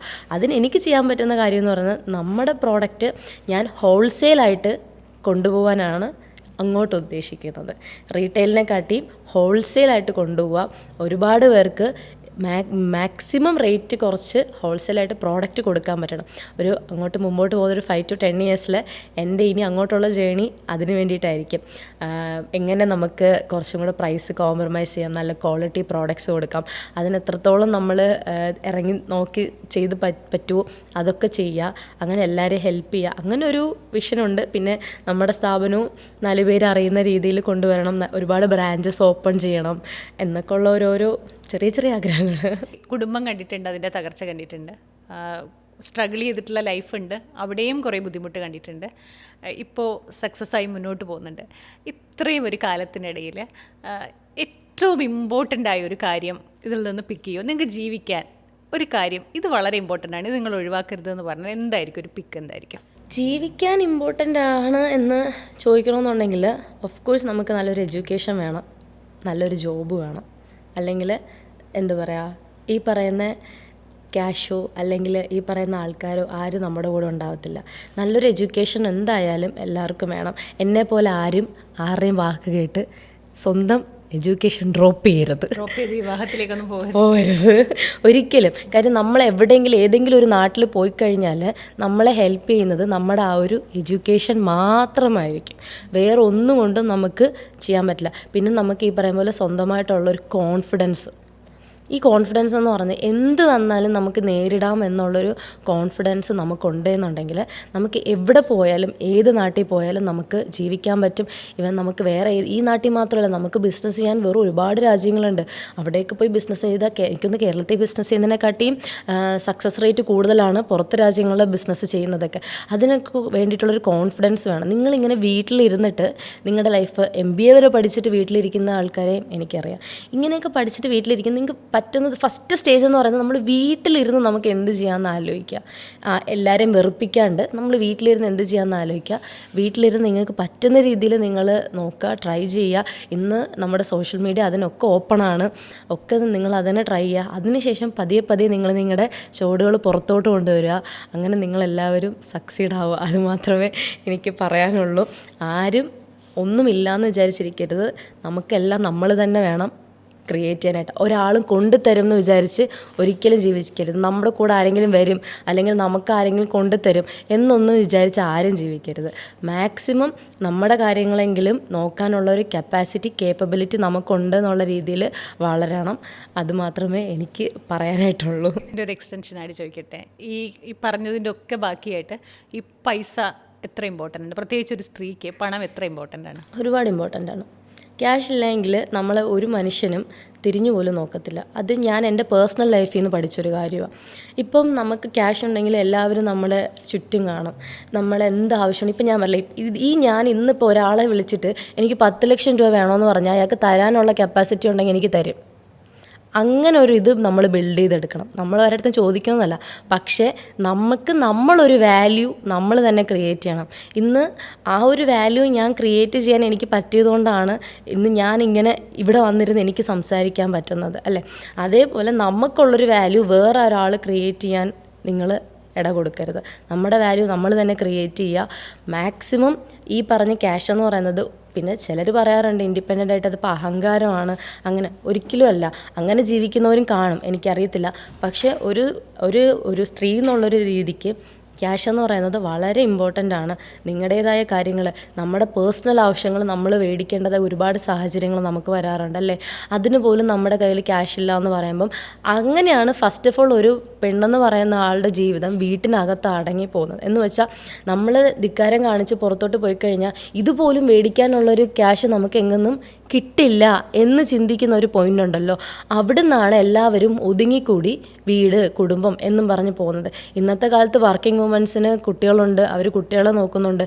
ഈ പറയുന്ന കുട്ടികൾ സന്തോഷമായിട്ടിരിക്കണമെങ്കിൽ നമുക്ക് ക്യാഷ് വേണ്ടേ? എന്തായാലും വേണം. ഇന്നത്തെ കാലത്ത് ഇപ്പം എൻ്റെ മോനിപ്പോൾ എന്നോടൊരു കാര്യം ചോദിക്കുക, അത് മേടിച്ചു കൊടുക്കാൻ എൻ്റെ കയ്യിൽ ക്യാഷ് ഉണ്ടെങ്കിലല്ലേ അവൻ ഹാപ്പി ആയിട്ടിരിക്കത്തുള്ളൂ. അതുപോലെ തന്നെയാണ് എല്ലാ കാര്യങ്ങളും. നമുക്ക് നമ്മുടെ ഹസ്ബൻഡ്സിന് നമുക്ക് സർപ്രൈസ് ചെയ്യണം, നമുക്ക് ഓരോന്ന് മേടിച്ചു കൊടുക്കണം, അത് നമ്മുടെ ക്യാഷിൽ നിന്ന് മേടിച്ചു കൊടുക്കണം. കുടുംബത്തിൽ ചിലർ പറയുമ്പോൾ ഇപ്പോൾ സ്വന്തമായിട്ട് ഏർണിങ്സ് വരുമ്പോഴത്തേനും നമ്മൾ അഹങ്കാരിയായിപ്പോൾ ഒരിക്കലുമല്ല. നമ്മുടെ കൂടെയുള്ള പാർട്ട്ണറിനെ നമ്മൾ സപ്പോർട്ട് ചെയ്യാനും നമുക്ക് ഈ പറയുന്ന ക്യാഷ് നമുക്ക് വേണം. നമ്മുടെ പാർട്ട്ണർ നമ്മുടെ കൂടെ ഹാപ്പി ആയിട്ട് ജീവിക്കണമെങ്കിലും നമ്മുടെ കയ്യിൽ ക്യാഷ് വേണം, ഉറപ്പായിട്ടും വേണം. അതും പറഞ്ഞത് സ്ത്രീധനമായിട്ട് നിങ്ങൾ കുറേ കൊണ്ടുപോകുക, അങ്ങനെയല്ല കേട്ടോ. നമ്മൾ നമ്മുടേതായ രീതിയിൽ നമ്മൾ ഏൺ ചെയ്യുക, പറ്റുന്ന രീതിയിൽ. അതൊരു 10 രൂപ ആയാലും ശരി, 20 രൂപ ആയാലും ശരി, നമ്മൾ സമ്പാദിക്കുക. അതിന് നമ്മുടേതായ കഴിവുകൾ ഫസ്റ്റ് പുറത്തെടുക്കുക. ഇന്നിപ്പം എനിക്ക് പാടാനേ അറിയുള്ളൂ, അതുകൊണ്ട് എനിക്ക് വേറെ ജോലിയൊന്നും ചെയ്യാൻ അറിയത്തില്ലെങ്കിൽ യൂട്യൂബ് എടുക്കുക, നിങ്ങൾ 2 പാട്ടിടുക, അതിൽ നിങ്ങൾക്ക് നല്ല രീതിയിൽ വ്യൂസ് വരും. അതിൽ ഇന്നത്തെ കാലത്ത് നമ്മളിപ്പോൾ യൂട്യൂബൊക്കെ യൂസ് ചെയ്ത് കഴിയുമ്പോൾ, അല്ലെങ്കിൽ ഇൻസ്റ്റാഗ്രാമിൽ ഒരു വീഡിയോ വൈറലായി കഴിയുമ്പോൾ അവരെ ഗസ്റ്റായിട്ട് വിളിക്കാറുണ്ട്, നമ്മളല്ലാണ്ട് ഓരോരോ ആവശ്യങ്ങൾക്ക് വിളിക്കാറുണ്ട്, പ്രോഗ്രാംസിന് വിളിക്കാറുണ്ട്. അതൊക്കെ നിങ്ങളുടെ ഒരു ഏണിങ്സ് ആണ്. അതുകൊണ്ട് എനിക്ക് ഇത് മാത്രമേ ചെയ്യാൻ അറിയുള്ളൂ, ഇതുകൊണ്ട് എനിക്ക് സോഷ്യൽ മീഡിയ അത്ര ഒന്നും ചെയ്യാൻ പറ്റില്ല, അല്ലെങ്കിൽ എനിക്ക് പുറത്തിറങ്ങി ഒന്നും ചെയ്യാൻ പറ്റില്ല എന്ന് നിങ്ങൾ വിചാരിക്കുന്നതാണ് ഫസ്റ്റ് തെറ്റ്. നമ്മുടെ കഴിവ് എന്താണോ അത് നമ്മൾ ഫോക്കസ് ചെയ്തിട്ട് അത് നമ്മൾ ഷോ ഓഫ് ചെയ്യുക. അത് 4 പേര് കാണട്ടെ, കണ്ടാലല്ലേ നമുക്ക് അല്ലെങ്കിൽ ഏണിങ്സ് കിട്ടുള്ളൂ. അങ്ങനെ ചിന്തിക്കുക. ഓക്കെ, അഹന്യ, ഒരുപാട് സന്തോഷം. ഈ ചെറിയ കാലത്തിൽ വലിയൊരു ജീവിതം ജീവിച്ച കുറേ പെർസ്പെക്റ്റീവ് ഉള്ള ഒരാളെ കാണാൻ പറ്റി. ഒരുപാട് സന്തോഷം. Thank you.